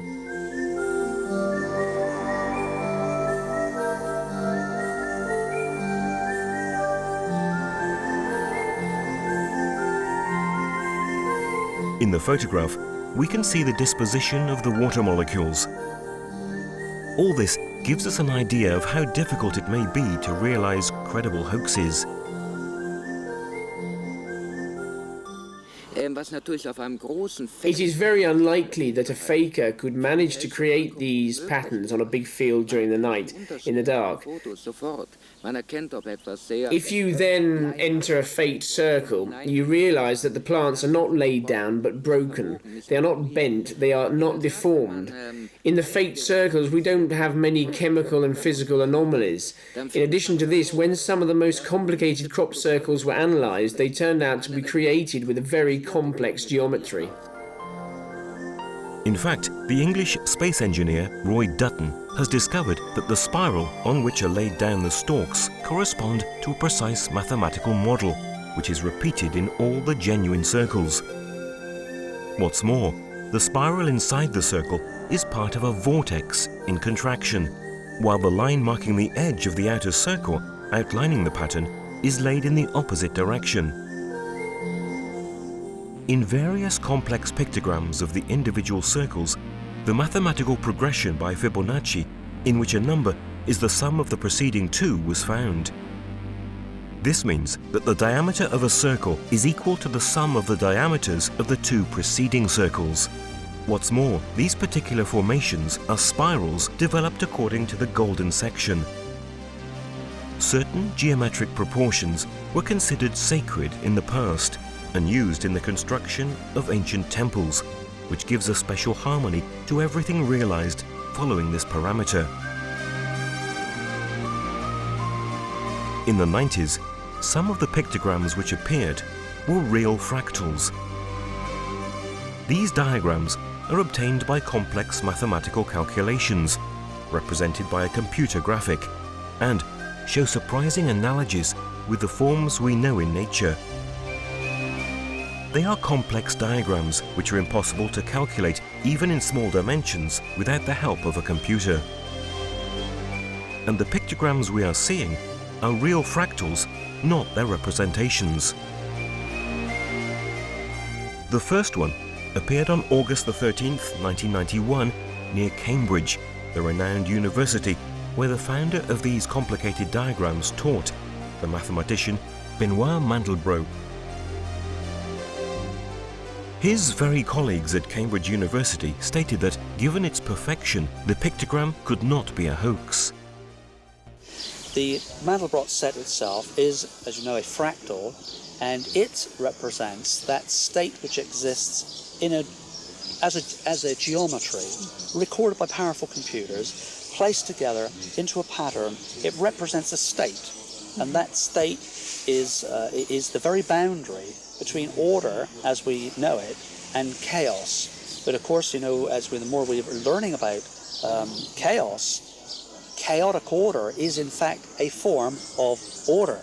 It is a phase that order goes through, which we call chaos. But the fractal represents the boundary which exists between those two states as they move from order into chaos and from chaos back into order. And I think it is very important that we do understand what happens when order breaks down into chaos. The American Professor Hawkins has established that the geometric relationship between various patterns contained in some pictograms is identical to the mathematical relationship existing between two notes on a piano. In other words, some pictograms are the figurative correspondent of a sound, impressed on a wheat field. Other important elements have been found by Dr. Richard Hoagland, the known American researcher and NASA consultant, best known for his studies on the monuments found on Mars in Cydonia Valley. He found that there is an astounding correspondence in the mathematical and geometrical components of the Martian monuments and archaeological remains found in the ancient sacred site of Avebury in England. According to Hoagland, the topographical disposition of these two sites, on Earth and on Mars, overlap, as if both areas came from the same plan. After analysing the mathematical and geometrical structure of some patterns formed on crop circles, Hoagland has found the same mathematical and geometrical components on the basic constructive project of these patterns, also found on the monuments in Cydonia Valley on Mars and in Avebury in England. It was as if the ancient builders had returned and given us news of it through the crop circles.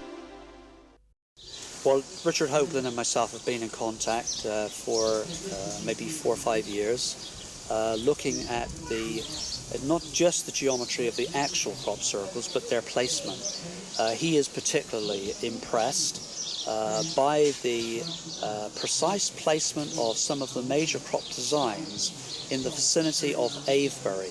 Their alignments and the placement of the crop designs with relation to that area in Wiltshire, England, as an overlay onto the Sedona area of Mars. A correspondence based on tetrahedral geometry, which was considered sacred in the past, and based on its parameters, other famous constructions of ancient times have also been suggested, such as Teotihuacan in Mexico, the Giza pyramids in Egypt, and Stonehenge in England.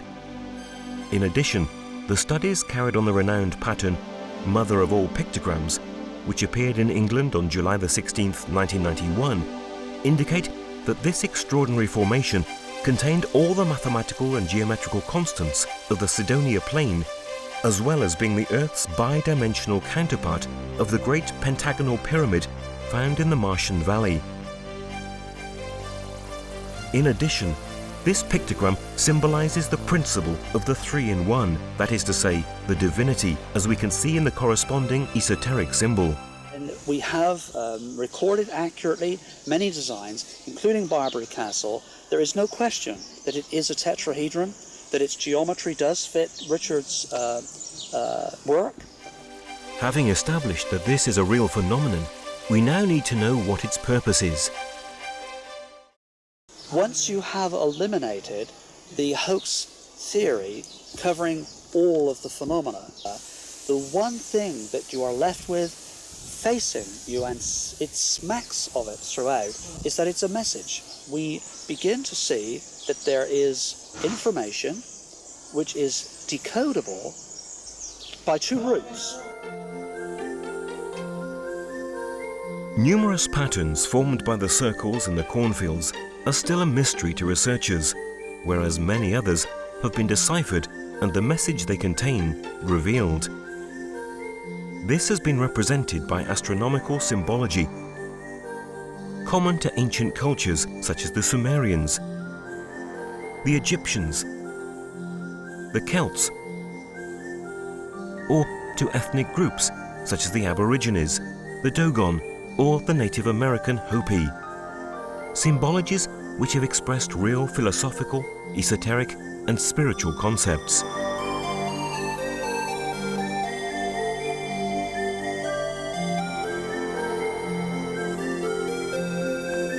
The fact that the circle has been the basic pattern of the crop circles from the start of the phenomenon is not a coincidence.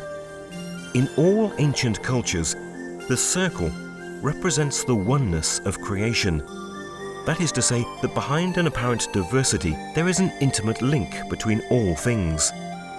One of the first composite circles appeared in the county of Wiltshire on September the 10th, 1988. It belongs to the ancient religious traditions of the Celts. It represents a cross within a circle, and it signifies the predominance of the spirit over matter.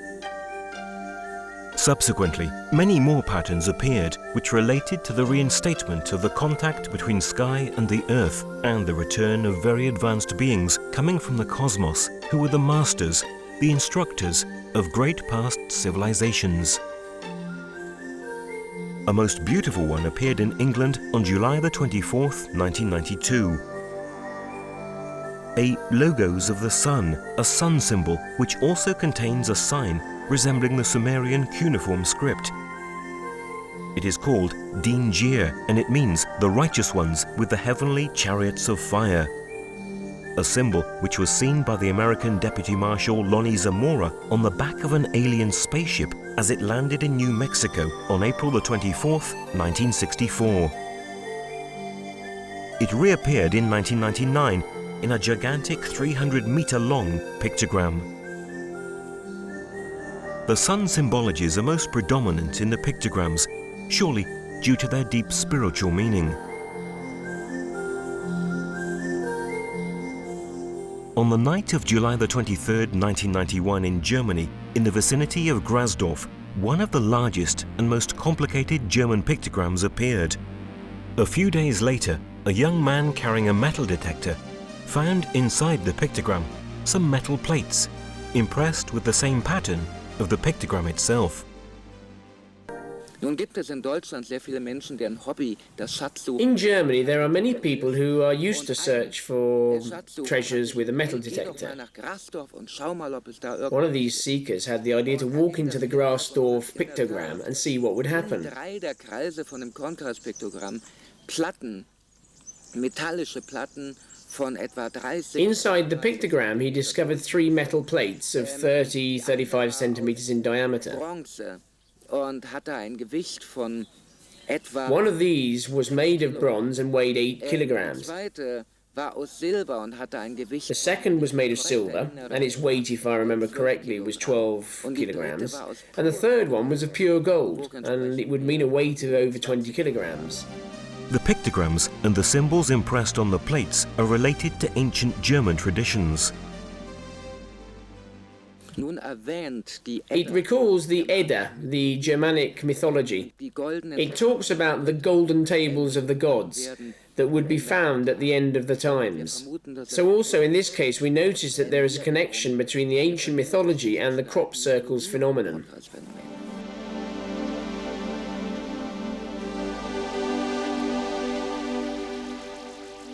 The passing of comets and other important astronomic events were considered by ancient cultures signs carrying great changes, purification. Even the crop circles have emphasized the importance of these phenomena.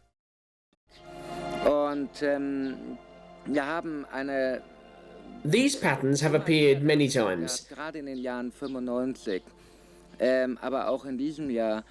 We have had representations of heavenly bodies, comets approaching the Earth. Many pictograms referred to the sun eclipse. Indeed, they have enhanced the event.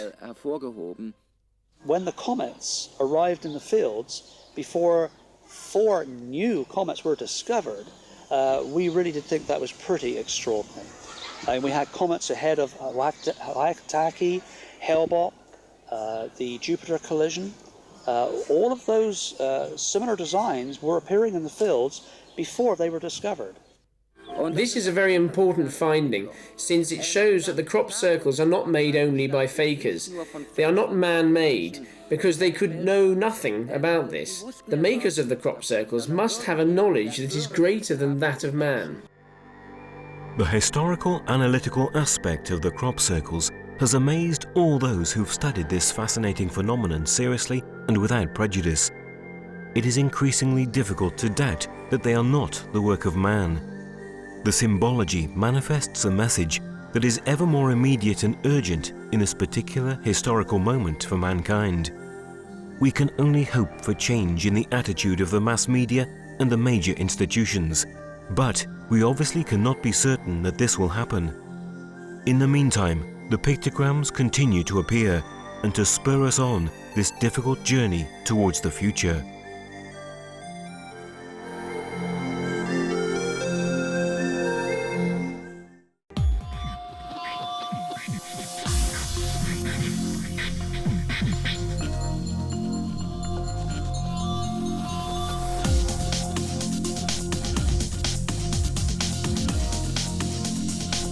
The incredible UFO footage by Antonio Urzi has startled researchers all over the world. Nobody had ever seen such clear and plentiful material on UFOs. Analysis and research revealed them to be real objects and of very large dimensions. Are we visited by civilizations coming from the cosmos? Do we finally have the proof? An answer to that might emerge from the study of the Urzi case, a mystery in the Italian skies. The history of Antonio Urzi's sightings started when he was young and initially took place in Tuscany, his native region. During this whole initial period, Antonio did not think of filming his extraordinary encounters. His sightings continued until the year 2000. That year, he moved to Milan and the experiences of Valle Benedetta came to an end. This experience stopped around 98 to 99 because I moved to Milan for work. In 2000, Uzzi met Simona Sibilla. After a little while, they started going out, and Antonio found out that she shared the same passion for unidentified flying objects. Meeting Simona marked the beginning of a new phase of his contactee experience.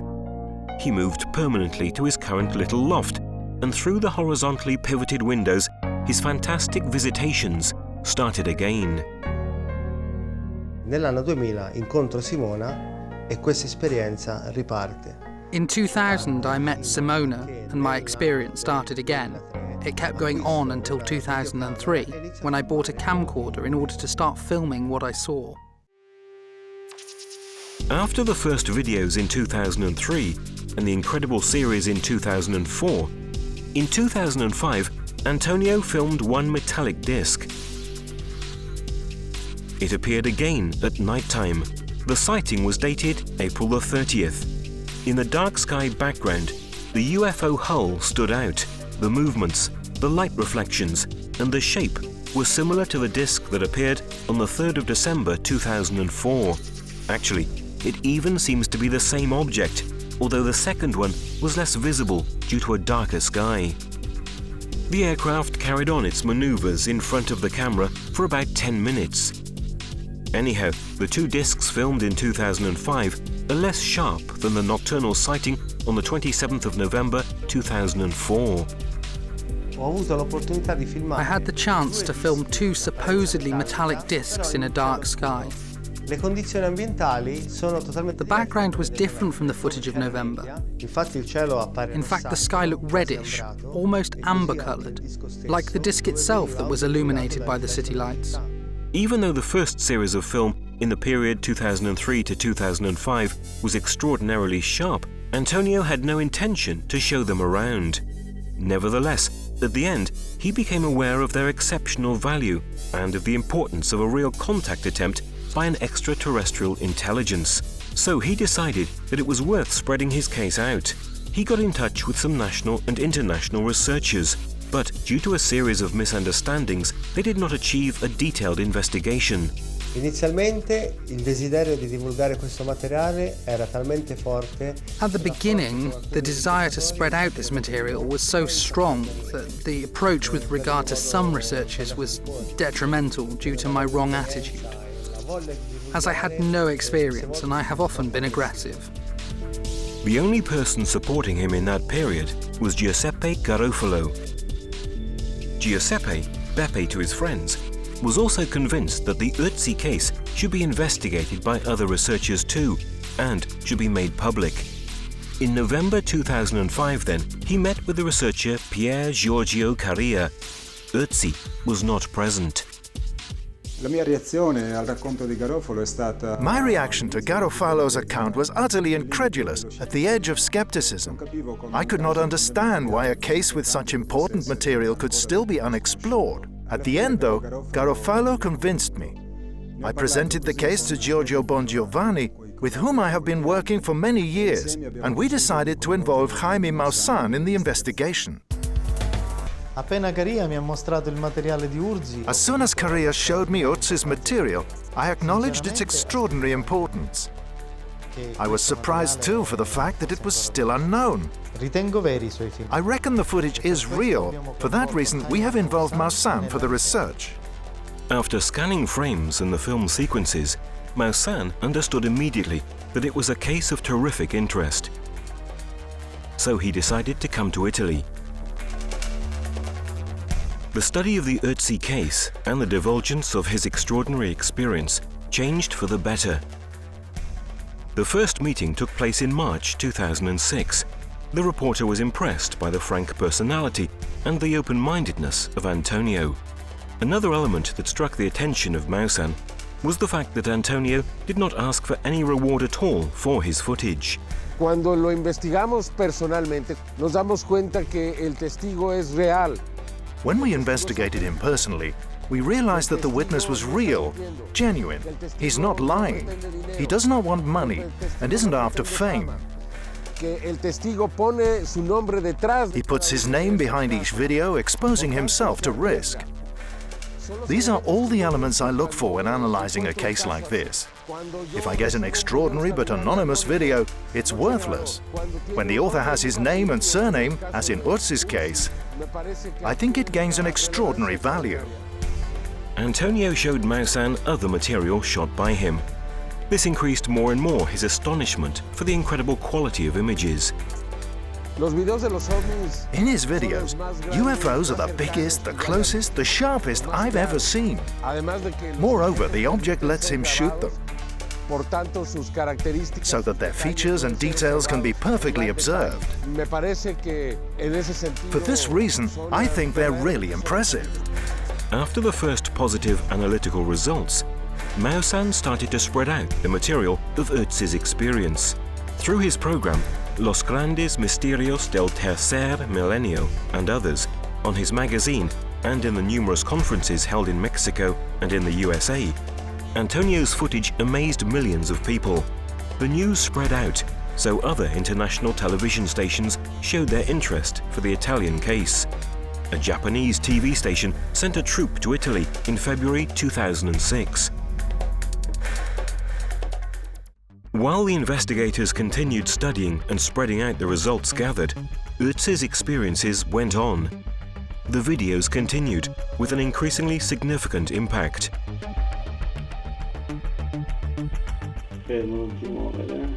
On the 1st of July 2006, at about 6 a.m., an Adamski-like UFO appeared. This was the second one he had filmed after the sighting on the 30th of June 2004. This time, the portholes were more evident. You could also see a few small and dark objects around the main craft. Not all of them were spherical, just like in the footage of George Adamski of the 50s and 60s. They were both spherical and lenticular probes.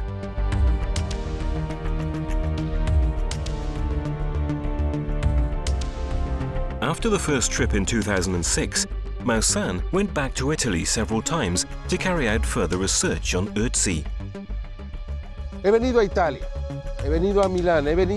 I came to Italy, to Milan and Livorno, to meet Antonio's family, and I discovered that he used to see these objects since he was a child. The adults did not pay very much attention to him when he was young. However, as he grew up, little by little, the people close to him understood that something unexplainable was really happening. Since then, they have become testimonies themselves. Thus, Maussan also met Antonio's family members, his childhood friends, as well as witnesses that have seen UFOs with him.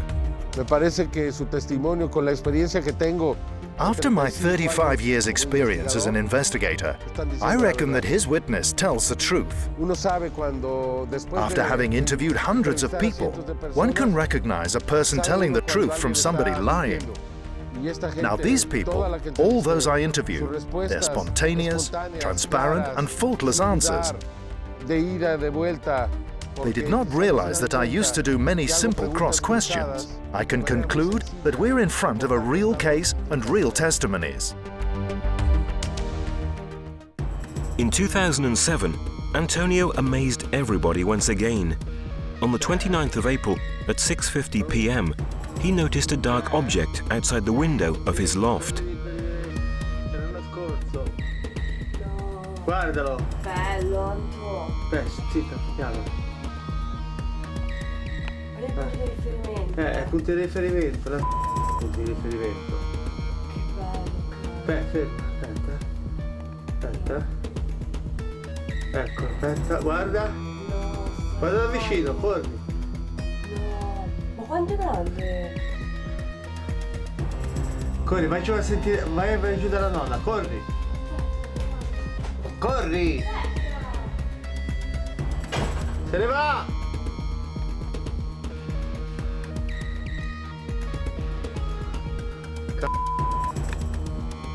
Se ne va! At the end, the disc seems to suddenly disappear. Actually, Antonio switched his camera off and then on again.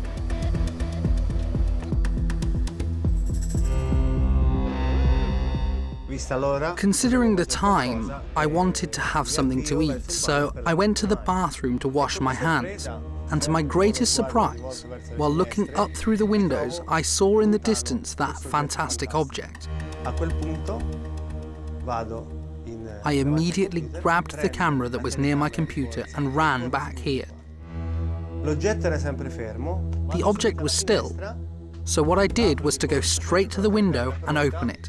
I switched on the camera and started shooting. I zoomed in, and the object started to come slowly above me, and I followed its movements. I kept trying to film with the maximum zoom, then I enlarged the range. After that, I stopped recording and switched off the camera in order to grab a stool and carry on filming the object while moving southward. Unfortunately, the object disappeared while I was stepping on the stool. During the sighting, you could clearly listen to Simona's voice.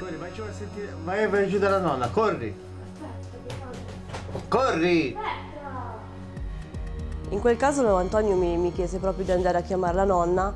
On that occasion, Antonio asked me to call my grandmother, because when he films whatever kind of object, he would not like one, but 10,000 witnesses. Putting together all the elements of this sighting makes it one of the best documents filmed by Antonio Urzi. Studying it closely, you can notice the strong resemblance of this object with the ones filmed at night in 2004 and 2005. A guess could even be that it is the same aircraft. A further recurrence that makes the Urzi case comparable to other important contact experiences of the past. Me parece que el caso de Antonio Urzi es uno de los más extraordinarios. I think that Urzi's case is one of the most extraordinary ones in the history of the unidentified flying objects phenomenon. Tiene características especiales. It has special features similar to the cases of George Adamski and Billy Meyer. Tenemos diversos tipos de videos que se han tomado. Algunos casuales, accidentales. We have different kinds of videos. Some of them are casual, accidental. Others are made by dedicated people that managed to film possibly as many videos as Antonio Urzi. But nobody shows the peculiarity that these objects really pose for them.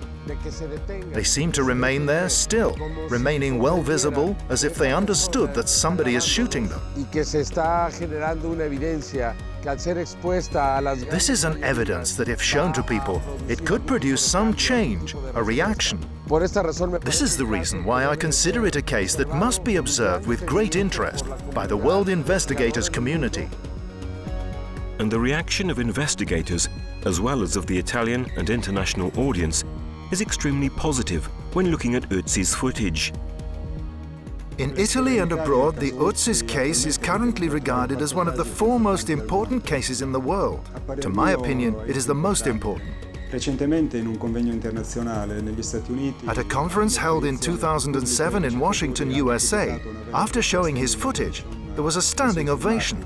Rarely, audience and investigators have been able to see such spectacular ufological material.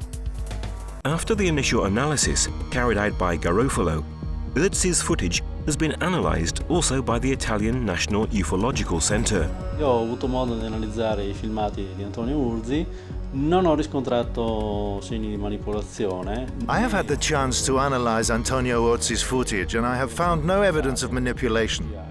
Neither as digital manipulation, such as CGI, nor as model manipulation. La cosa interessante è che questi oggetti sono contestuali all'ambiente circostante, per cui i riflessi. The interesting side is that these objects are contextual to the surrounds, so reflections are well placed and fit the background. The footage on the 29th of April 2007 has also shocked the American expert Jim Delatosso, one of the mythical figures of ufological research, among the top professional analysts of UFO photos and films. He has a long-established career, having even collaborated with NASA, in particular with the Jet Propulsion Laboratory. That video is one of the ones that's the most interesting of the latest group that I've been looking at, because there's more than one thing going on than just the picture that's through the lens. There's the conversation that the photographer is having in the room. He's very excited about what's happening, and when you feel that truth coming through in the video, you have a sense that's harder to fake. Images, pictures, those can be faked and we can find that. But faking that passion, that acting, I analyzed the videos, looked at the fingerprints, electronic fingerprints that are necessary to see if it had been superimposed. No evidence of that. The camera movement was interesting in that it had human dynamics to it, not faked in a computer. And the contour, the shape of the craft, the analysis of the edges and the light reveal that it's a large object, not a small object. So I like that case. And maybe find out who they are that are coming here and what they want. I'd like to meet the guy, go there, stand by him when he takes it. The Antonio Urzi footage successfully passed the laboratory's examinations. Nobody can assert with certainty that these aircrafts are extraterrestrial, but the hypothesis is to be taken into serious consideration, and evaluating the facts, it is the most likely one.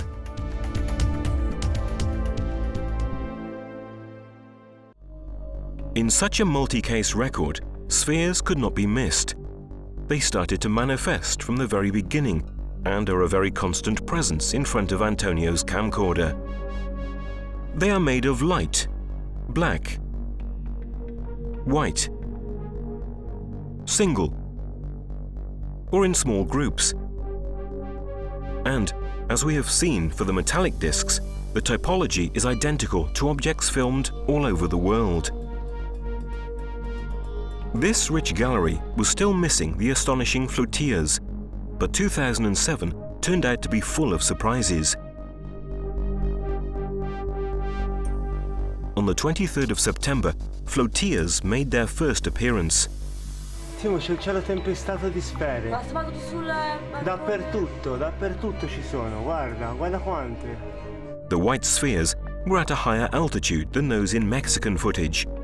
However, also in this case, nobody in Italy had shot something like that before. Mamma quante, Simo! On the 30th of September, another flotilla appeared, and Antonio's emotion was overwhelming. 6, 7, 8, 9, 10, 11, 12, 3. C'è una flottilla intera, Simo. Guarda, se ti abbassi è pieno. Both on the 23rd and 30th of September, Simona was present. On that occasion, looking at the flotilla, I was happy to be able to film. In fact, I had a camcorder too. So there were the two of us capturing these objects, and there were so many. It was a great thing. You could feel strong emotions. Antonio Urzi's ability to spot and film unidentified flying objects of any kind remains unrivaled. The only one that could be compared to him is the Mexican Arturo Robles Hill.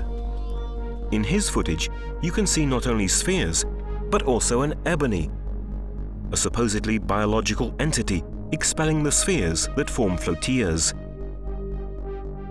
On the 8th of July 2007, Antonio had already filmed an ebony during a visit to his family in Tuscany. Come quelle messicane. No. Sono uguali, Tony. That time, there were no spheres.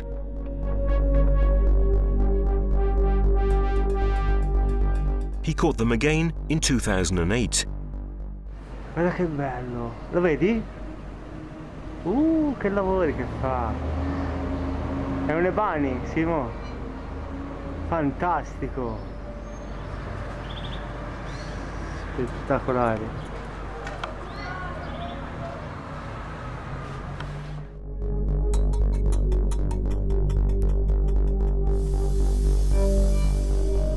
In 2008, flotillas appeared again. It happened on the 28th of September. That day, the extraordinary traffic in the sky was particularly active. Un ebani! First, Antonio filmed a white ebony, then a flotillas, and finally he sighted another ebony of a spectacular fuchsia color. The object remained very high, but you could clearly see spheres coming out from its interior. The exceptional event has never been filmed in the skies of Italy, while in Mexico, this phenomenon has been widely and clearly documented several times. As in Tuscany, also in Milan, other people, either family members or friends, were present during Antonio's sightings. Antonio called me and I saw two light spheres close to each other, flying side by side. During another night, there was one on the left side near the mountains with an intermittent light. Then I've seen another sphere of light that was right in front of here, whose light went dimmer and dimmer. I've had an experience with him in Milan. One afternoon we went for a car drive when he told me, "Look up, see what's there." I tried, but at first I could see nothing. Then I tried to look harder and I spotted a golden disc standing still. I was very excited. I could not believe my eyes, seeing an object like this in the afternoon with a blue sky. In 2003, we started skywatching. We have seen many luminous objects above us, moving acrobatically and jerkily. In 2003, I used to often visit Antonio and Simona's house, and I have seen shiny objects with them. Thus, beside analyzing Antonio's material, Garofalo has also given a direct testimony of sightings. But there's more to it. They also captured them together. The year 2008 did not just bring flotillas and ebonies in front of Uzzi's camera.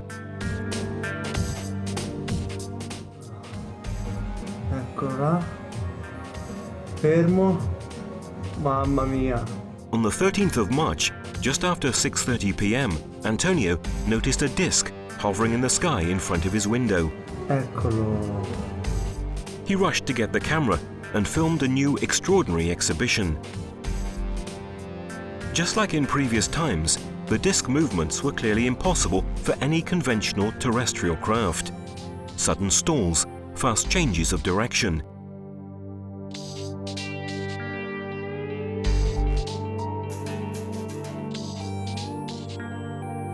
The UFO is exactly like the one on the 17th of June 2004, even if darker, probably due to the shooting time difference. In the images, you could start noticing black spots. They were the pixels of the camera that had started to burn off, and that became worse and worse in the following months. At the end, the UFO disappeared to the right with an instantaneous acceleration.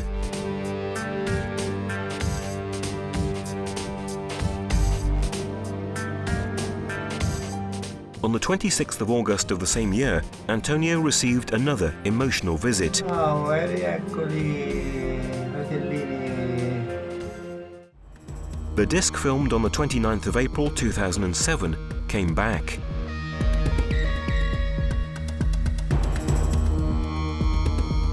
It was even closer, and its maneuvers show even more clearly its extraordinary technical ability.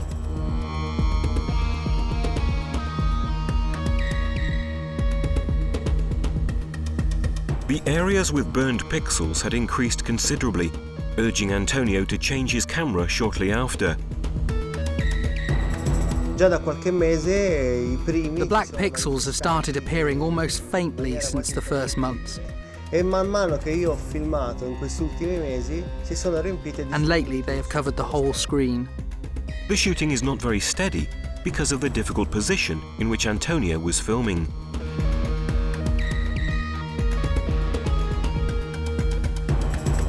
When Uzzi films, he uses the maximum zoom available. On one hand, this makes the object's details more visible, but on the other hand, it does not allow you to appreciate well enough the movements and the context in which the sightings take place. During those moments, I feel that, witnessing such an event, I try to catch all the details in the best possible way. I don't care about filming a building or an antenna, even if it is of vital importance for the investigation. However, in that moment, the emotion is very high. Such an object, I'd challenge anyone to not zoom in with the camera. Only at the end of the video can you notice some buildings of the city.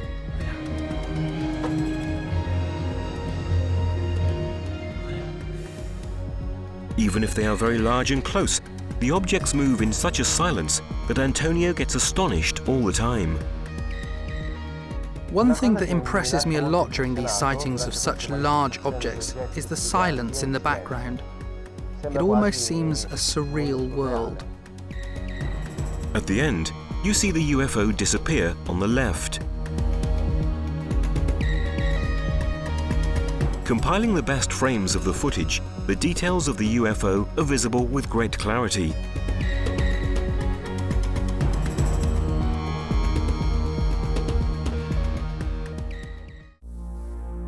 It has only been a few years since Antonio Uzzi got a camera, and his filmed UFO collection is already very rich. Yet his experience continues. I believe that this is just the beginning of a story that will amaze the whole world. I'm here for this reason, trying to know it and register it. The quantity and quality of the documents produced by Antonio Uzzi, the testimony of his family, friends and witnesses, the analysis results on the footage and the opinion of researchers show us that, beside any reasonable doubt, means of non-terrestrial origin are manifesting, and they are getting closer and closer. At the same time, a great number of sightings take place in different parts of the world, like in Mexico, right? And in Italy and in England too. I think that they're trying to communicate. I think that these intelligences are trying to tell us something, and I want to say it once again. We should try to listen to them. Many fear that space may bring about a threat, a feeling that some sense when they see images like those of Antonio's. I'm very sure that inside these objects there are some people, entities that want to transmit just peace and love, because these are the same emotions that I feel when I film. So, what should we think of cases like this one? An ancient Mayan prophecy announced that, starting from the full solar eclipse, which occurred in Mexico on the 11th of July 1991, the masters of the stars would have started to make contact with the terrestrial humanity. It talks about a change that would have culminated in 2012. Uzzi's films are an extraordinary, fascinating confirmation that something is really happening. To confirm this hypothesis, we must also consider the beautiful Mayan-themed figures which appeared during these years in English fields. Certainly also the crop circles are part of the signs of change, and I am also certain that Antonio Uzzi's experience is part of it. I also reckon that this experience, considering some aspects, is connected to mine. This is mainly due to the reason why these objects, the UFOs, visit our planet in this moment of our history. They are also a sign of change. They announce it, anticipate it. A change foretold by many prophecies like those of the Mayas, but also those of the Christ. Are we close to a turning point of our age? The signs seem to be here. Will we be wise enough to accept it?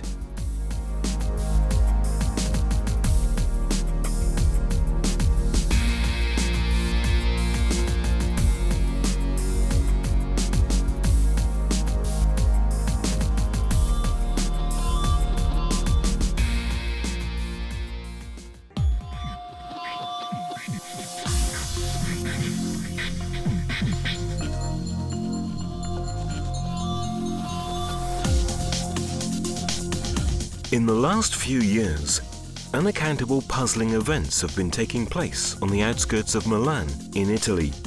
Unidentified aircraft hover just in front of the windows of an anonymous house. The phenomenon keeps reoccurring with a high frequency.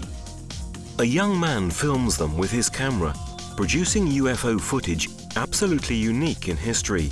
The image quality, the length of the footage, and the different types of objects astonish the experts. What is happening? Who are the mysterious visitors? An extraordinary event that stimulates the interest of experts all over the world. A new enigma to solve. The Ujasi case, a mystery in the skies of Italy. It is certainly not very common for people to have the extraordinary experience of spotting and filming a UFO. Even less frequent are those who can do it repeatedly. Antonio Ujasi is one of them. The number of objects he has sighted is very large, having collected almost 100 films. Also, it is not just the amount of evidence that makes this case unique in its genre. There is also the unusual closeness of the aircraft, the impressive high quality of the images, and the appearance of multi-shaped UFOs. Ho filmato molte tipologie di oggetti. I've been shooting many types of objects, from flying saucers with metal surfaces to spheres, tubular objects, as well as many other types already sighted all over the world. Antonio got his first camera in August 2003. It was an old analog Video 8 camcorder, good enough to catch the mysterious visitors on tape. Actually, Antonio has been sighting UFOs since he was a child, but only that year he decided to capture them. The first objects he filmed were well-known spheres of light, sighted all over the world and also in space. But soon afterwards, more interesting objects started to appear, like this extraordinary shiny cigar-shaped UFO captured in daylight. Film that resembles other sightings in Italy and abroad.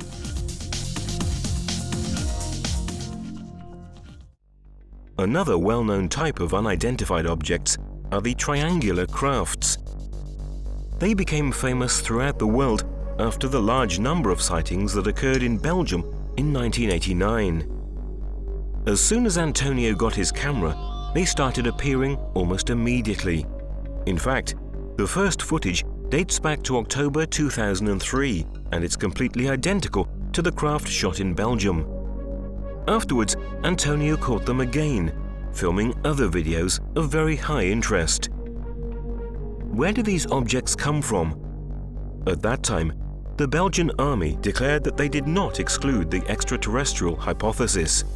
This statement caused a worldwide sensation.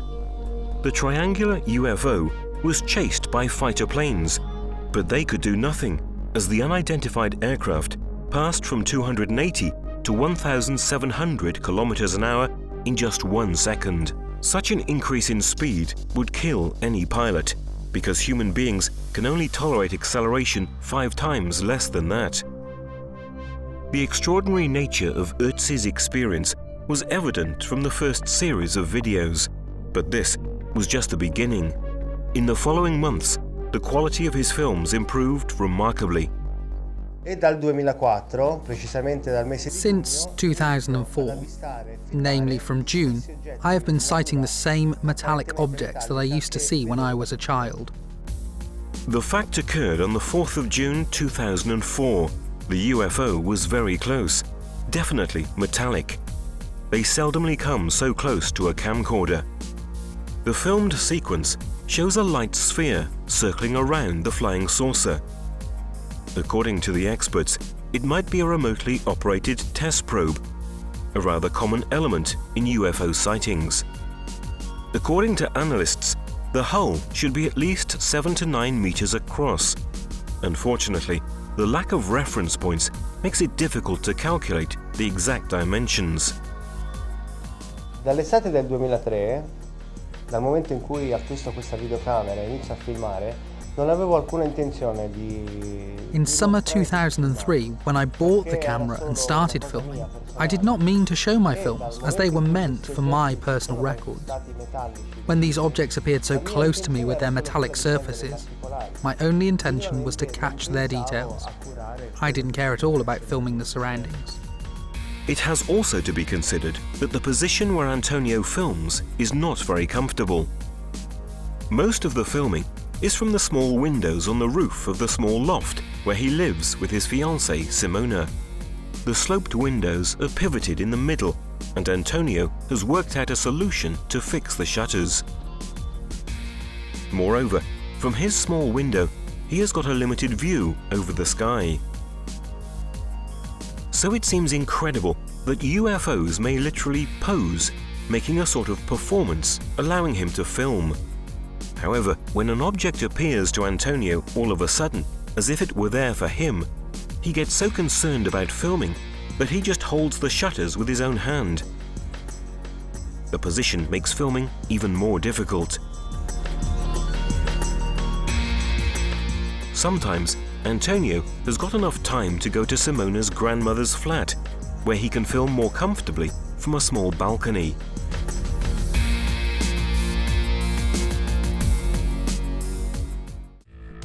Meanwhile, the visitors come back for him. It was about 7:30 a.m. when a bronze-like metallic object appeared. There was an unusual silence while Antonio was filming the strange movements of the disc. It's remarkable when the hull tilts so that the bottom clearly mirrors the sun.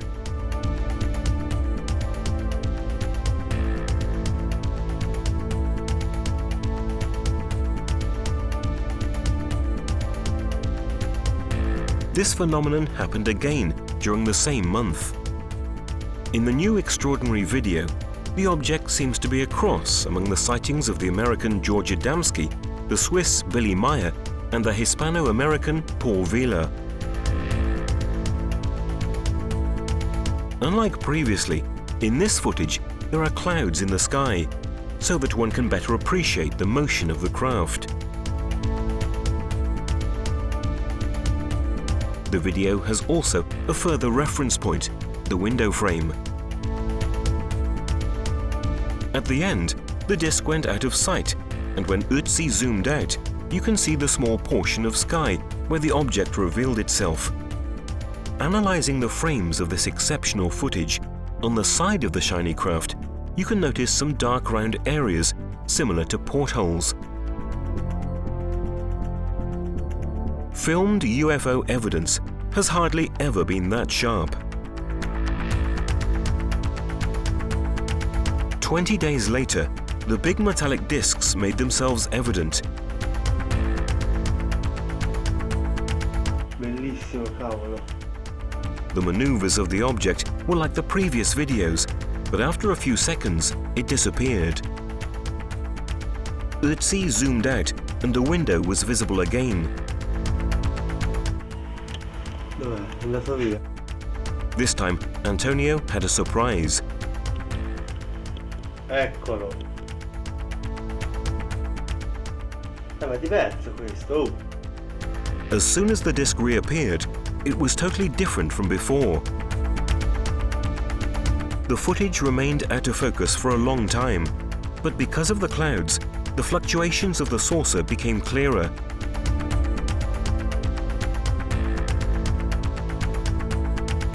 Afterwards, the second UFO disappeared too.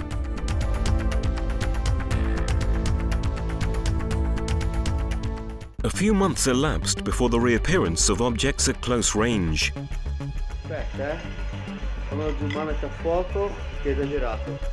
It was 40 minutes past midnight when he noticed an object that drew his attention.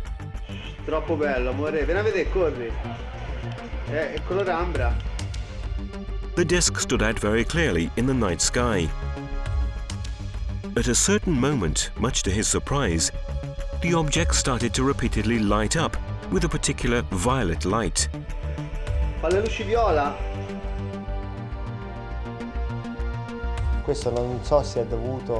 I don't know if this was due to its own light or to a reflection, since you primarily notice the circular shape of the object and this light rotating around the bottom and the top. An unusual event for UFO footage.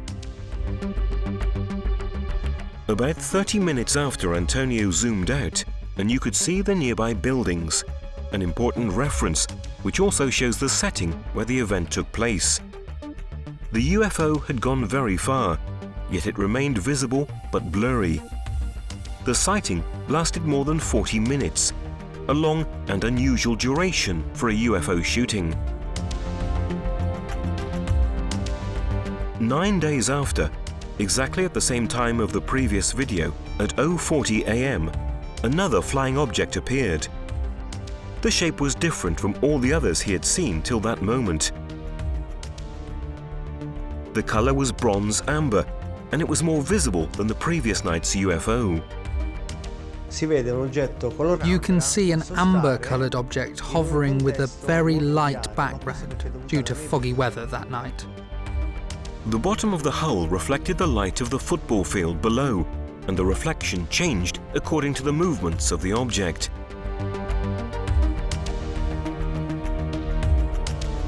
Also, when filming at night, Antonio's film stands out for the clear and detailed pictures.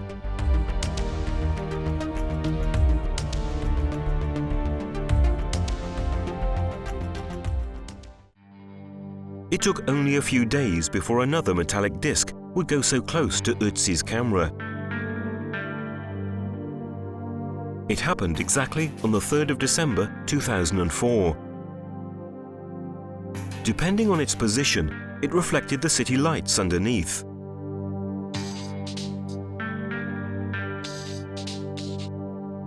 Its black color was also original.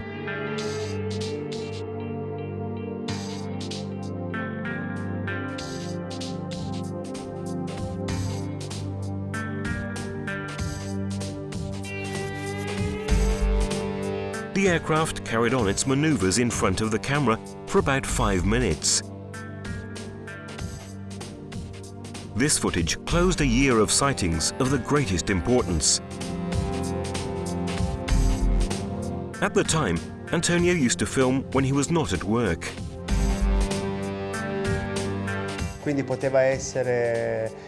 So it could have been at night, very late in the evening, in the morning before going to work, or in lunch breaks. The recurrent coincidence of Antonio's spare time with the visitor's appearance is another important element. It suggests that there is an interaction between the phenomenon and the person filming it, an indication of an intelligent and intentional project. After years of filming, I deduced that these objects clearly intend to make sure that their shapes and features are well visible and detailed. I can figure it out by looking at their motion in the air. We are facing an intelligent phenomenon that wants to interact with us. Meanwhile, Antonio met the independent researcher Giuseppe Garofalo and became friends with him. He has been the first person to study Antonio's experience, the first to seriously believe and support him.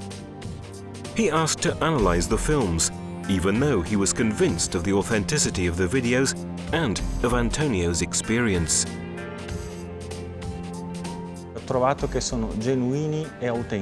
I came to the conclusion that they are 100% original and authentic.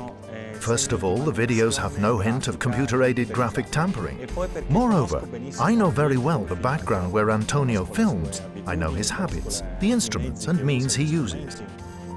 Studying such a unique case, borderline with science fiction, cannot entail just footage and instrumental analysis. It is very important to know also the character's life background, the environment where he was brought up, and the testimony of family and friends. Today, Antonio lives in the suburbs of Milan, but he was born and grew up in Livorno. It is in this Tuscan city that his family still lives, his father, his mother, and his brother. Since Antonio was a child, he used to call his parents as soon as he sighted strange objects in the sky. I remember his experience started very early. I think he was just 5 or 6 years old when he told me he saw these luminous objects. But sometimes you don't pay attention to a child speaking and may just say, "All right, okay." However, this event kept occurring again and again over time.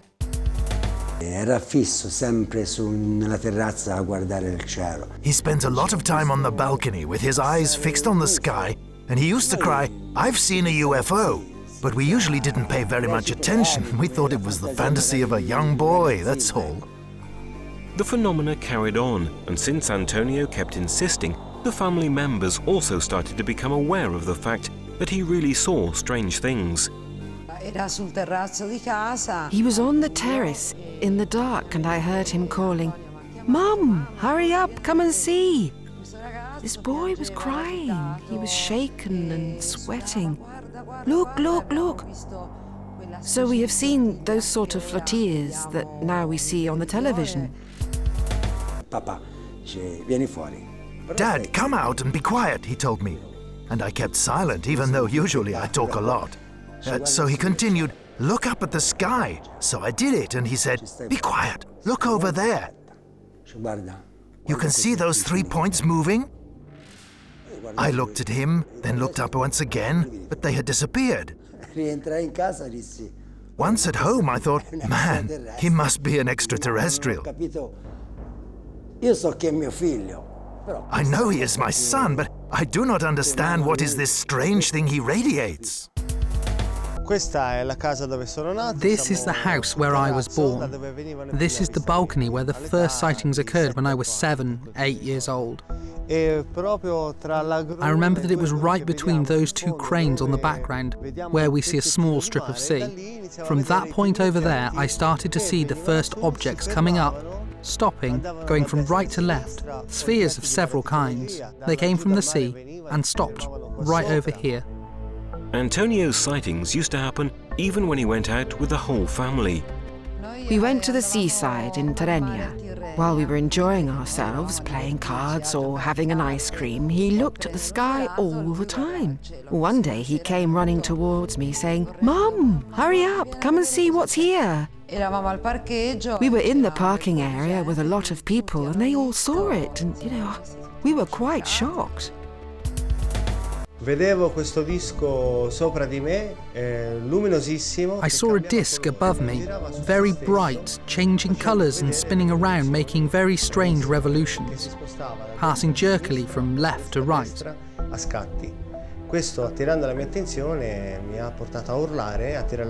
It drew my attention, so I started to cry, getting my parents and the other people's attention. I was about 8 years old. The family's testimony could carry on. However, they confirm that Antonio has always been very sensible since he was young, making him somewhat different from those of the same age. With his aptitude to spot mysterious flying objects strangely connected to him.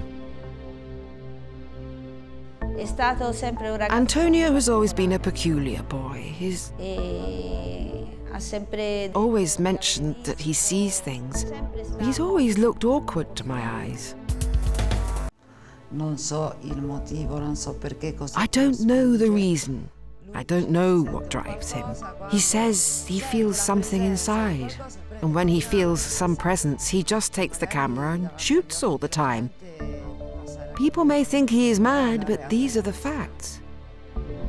The events that Antonio and his family have described are not new for ufology and contact cases. That peculiar sensitiveness, the recurring sightings since an early age, are common elements for other famous contactees. Emerge il fatto che queste persone hanno avuto o avrebbero avuto. The fact comes out that these people have had or might have had similar experiences earlier in their life. Quindi magari o da bambini o anche, diciamo, in epoca comunque precedente. So it could have happened either when they were children or at an earlier age in which they were not fully aware of what was happening. Possibly only years after the event they could understand it. Tutto questo dà da pensare, perché potrebbe addirittura far ritenere. All this makes you wonder, since it suggests that this person could have been chosen somehow to live this kind of experience. È sicuramente indicativo il fatto che. Anyhow, it is surely important to consider that even Spielberg dealt with these experiences in the TV series Taken. The episodes carried on until the age of about 13. At that time, Antonio started to cultivate other interests, and so the phenomena became less frequent. This phase lasted until he was about 22 to 23 years old, when Antonio met a group of ufologists and extraterrestrial enthusiasts in Livorno. In that moment, his passion of youth for the mysterious visitors was restored. He started experiencing again the events that characterized his youth. Antonio felt to go to Valle Benedetta, an area just outside Livorno. Sometimes he went there on his own, other times he involved other people, starting with his brother, Gabriele, even if not everyone shared Antonio's passion for the phenomenon. When they went to Valle Benedetta, Gabriele used to go too, but he did not take it that seriously. Whereas Antonio did the opposite. He was utterly keen. This is why I've said he was so different from the others, from his schoolmates. The evening went more or less like this. We got there by car, took position, and maybe after about 5 minutes, 1 or 2 lights would manifest above us. They would maybe come up from the hill and start hovering above us, increasing their luminescence. Then, they would slowly change position with irregular movements, impossible for a conventional plane. Unfortunately, nobody thought to bring a video camera or photographic equipment. We haven't thought of bringing camcorders or cameras, as it was something really new for us. I mean that we didn't take the time to consider capturing frames in order to show our experience to the others. There was not even the intention to show any material to anyone, because we felt it as a personal experience. During skywatching, many people had the chance to experience at first hand the appearance of those unknown aircrafts that Antonio mentioned, even if not everything was so straightforward. During the period in which there have been many such sightings, I try to involve as many people as possible, like my family and close friends.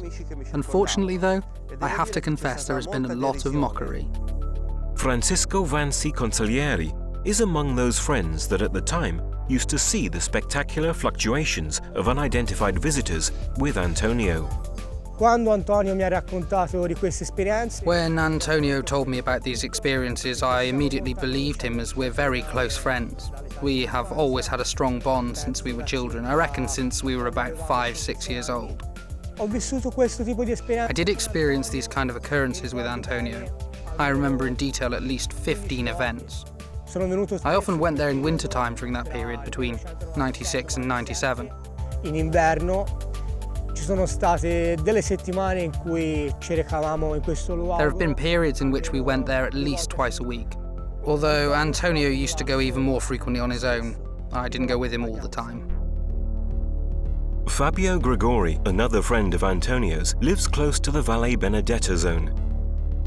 Besides the experiences with Antonio, he has had sightings on his own as well. La mia esperienza con UFO in questo posto è iniziata all'età di 7 anni. My personal UFO experience in this area started at the age of 7. One summer afternoon, I was sitting about 100 meters from my house on the stairs of a villa of a friend of mine. I was on my own, and when I looked up, I saw a black cigar-shaped object. I immediately thought of an airship, but looking more carefully, I realized it did not really look like that. It had nothing to do with them. That's about it. I told my relatives about this experience.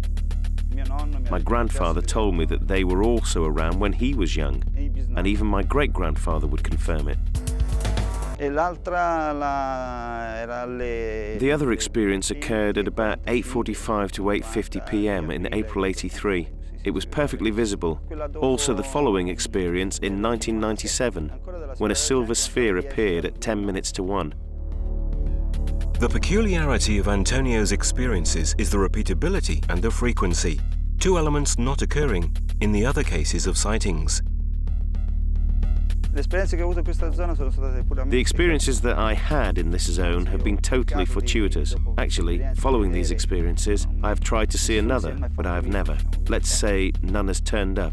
It was all coincidental. The whole of Tuscany, and in particular the zone of Valle Benedetta, including the hills near Livorno, as stated by Gregori, were not new to these kinds of manifestations. In fact, researchers had already discovered numerous cases. Per quanto concerne la Toscana, si tratta di Tuscany has always been a hot region regarding ufological reports. Anzi, diciamo che qualcuno ha ritenuto. Actually, some people suggest that possibly its geographical position within the peninsula and the Tyrrhenian area may have somehow given it a privileged position compared to other Italian zones regarding UFO sightings. Altre zone finitime. There are other zones like Valle Benedetta. Altre aree che tra l'altro costituiscono other areas representing an important sector. Tra l'altro abbastanza rilevante per la presenza anche della base NATO americana di Camp. Due to the Camp Darby NATO base near the Tombola Pinewood in the district of Pisa. In zona si manifesta. Additionally, also around that area, a local group called ENU is very active. Basically, it was guided by Mario Bonsignori, who actually carried out a series of investigations in the area and introduced these ufological phenomena to the people in the province. Without his inspection activity, these occurrences would never have been published. Valle Benedetta fino al Castellaggio. Valle Benedetta up to Castellazzo is a zone in which many people, during the years from 76 to 83-84, at least as far as I'm concerned, have reported the so-called moving lights. Here they say that people working on it, I know of Sister Nino, Nugola, Colle de Montenero, Castellazzo Romito, Valle Benedetta Cologno, and Limoncino. All these places are locations where some people, common people like farmers, even if they were not aware of each other, told me of these sightings. The opinions of experts, together with those of Ötzi's family members and friends, describe a picture of an incredible experience within a real context.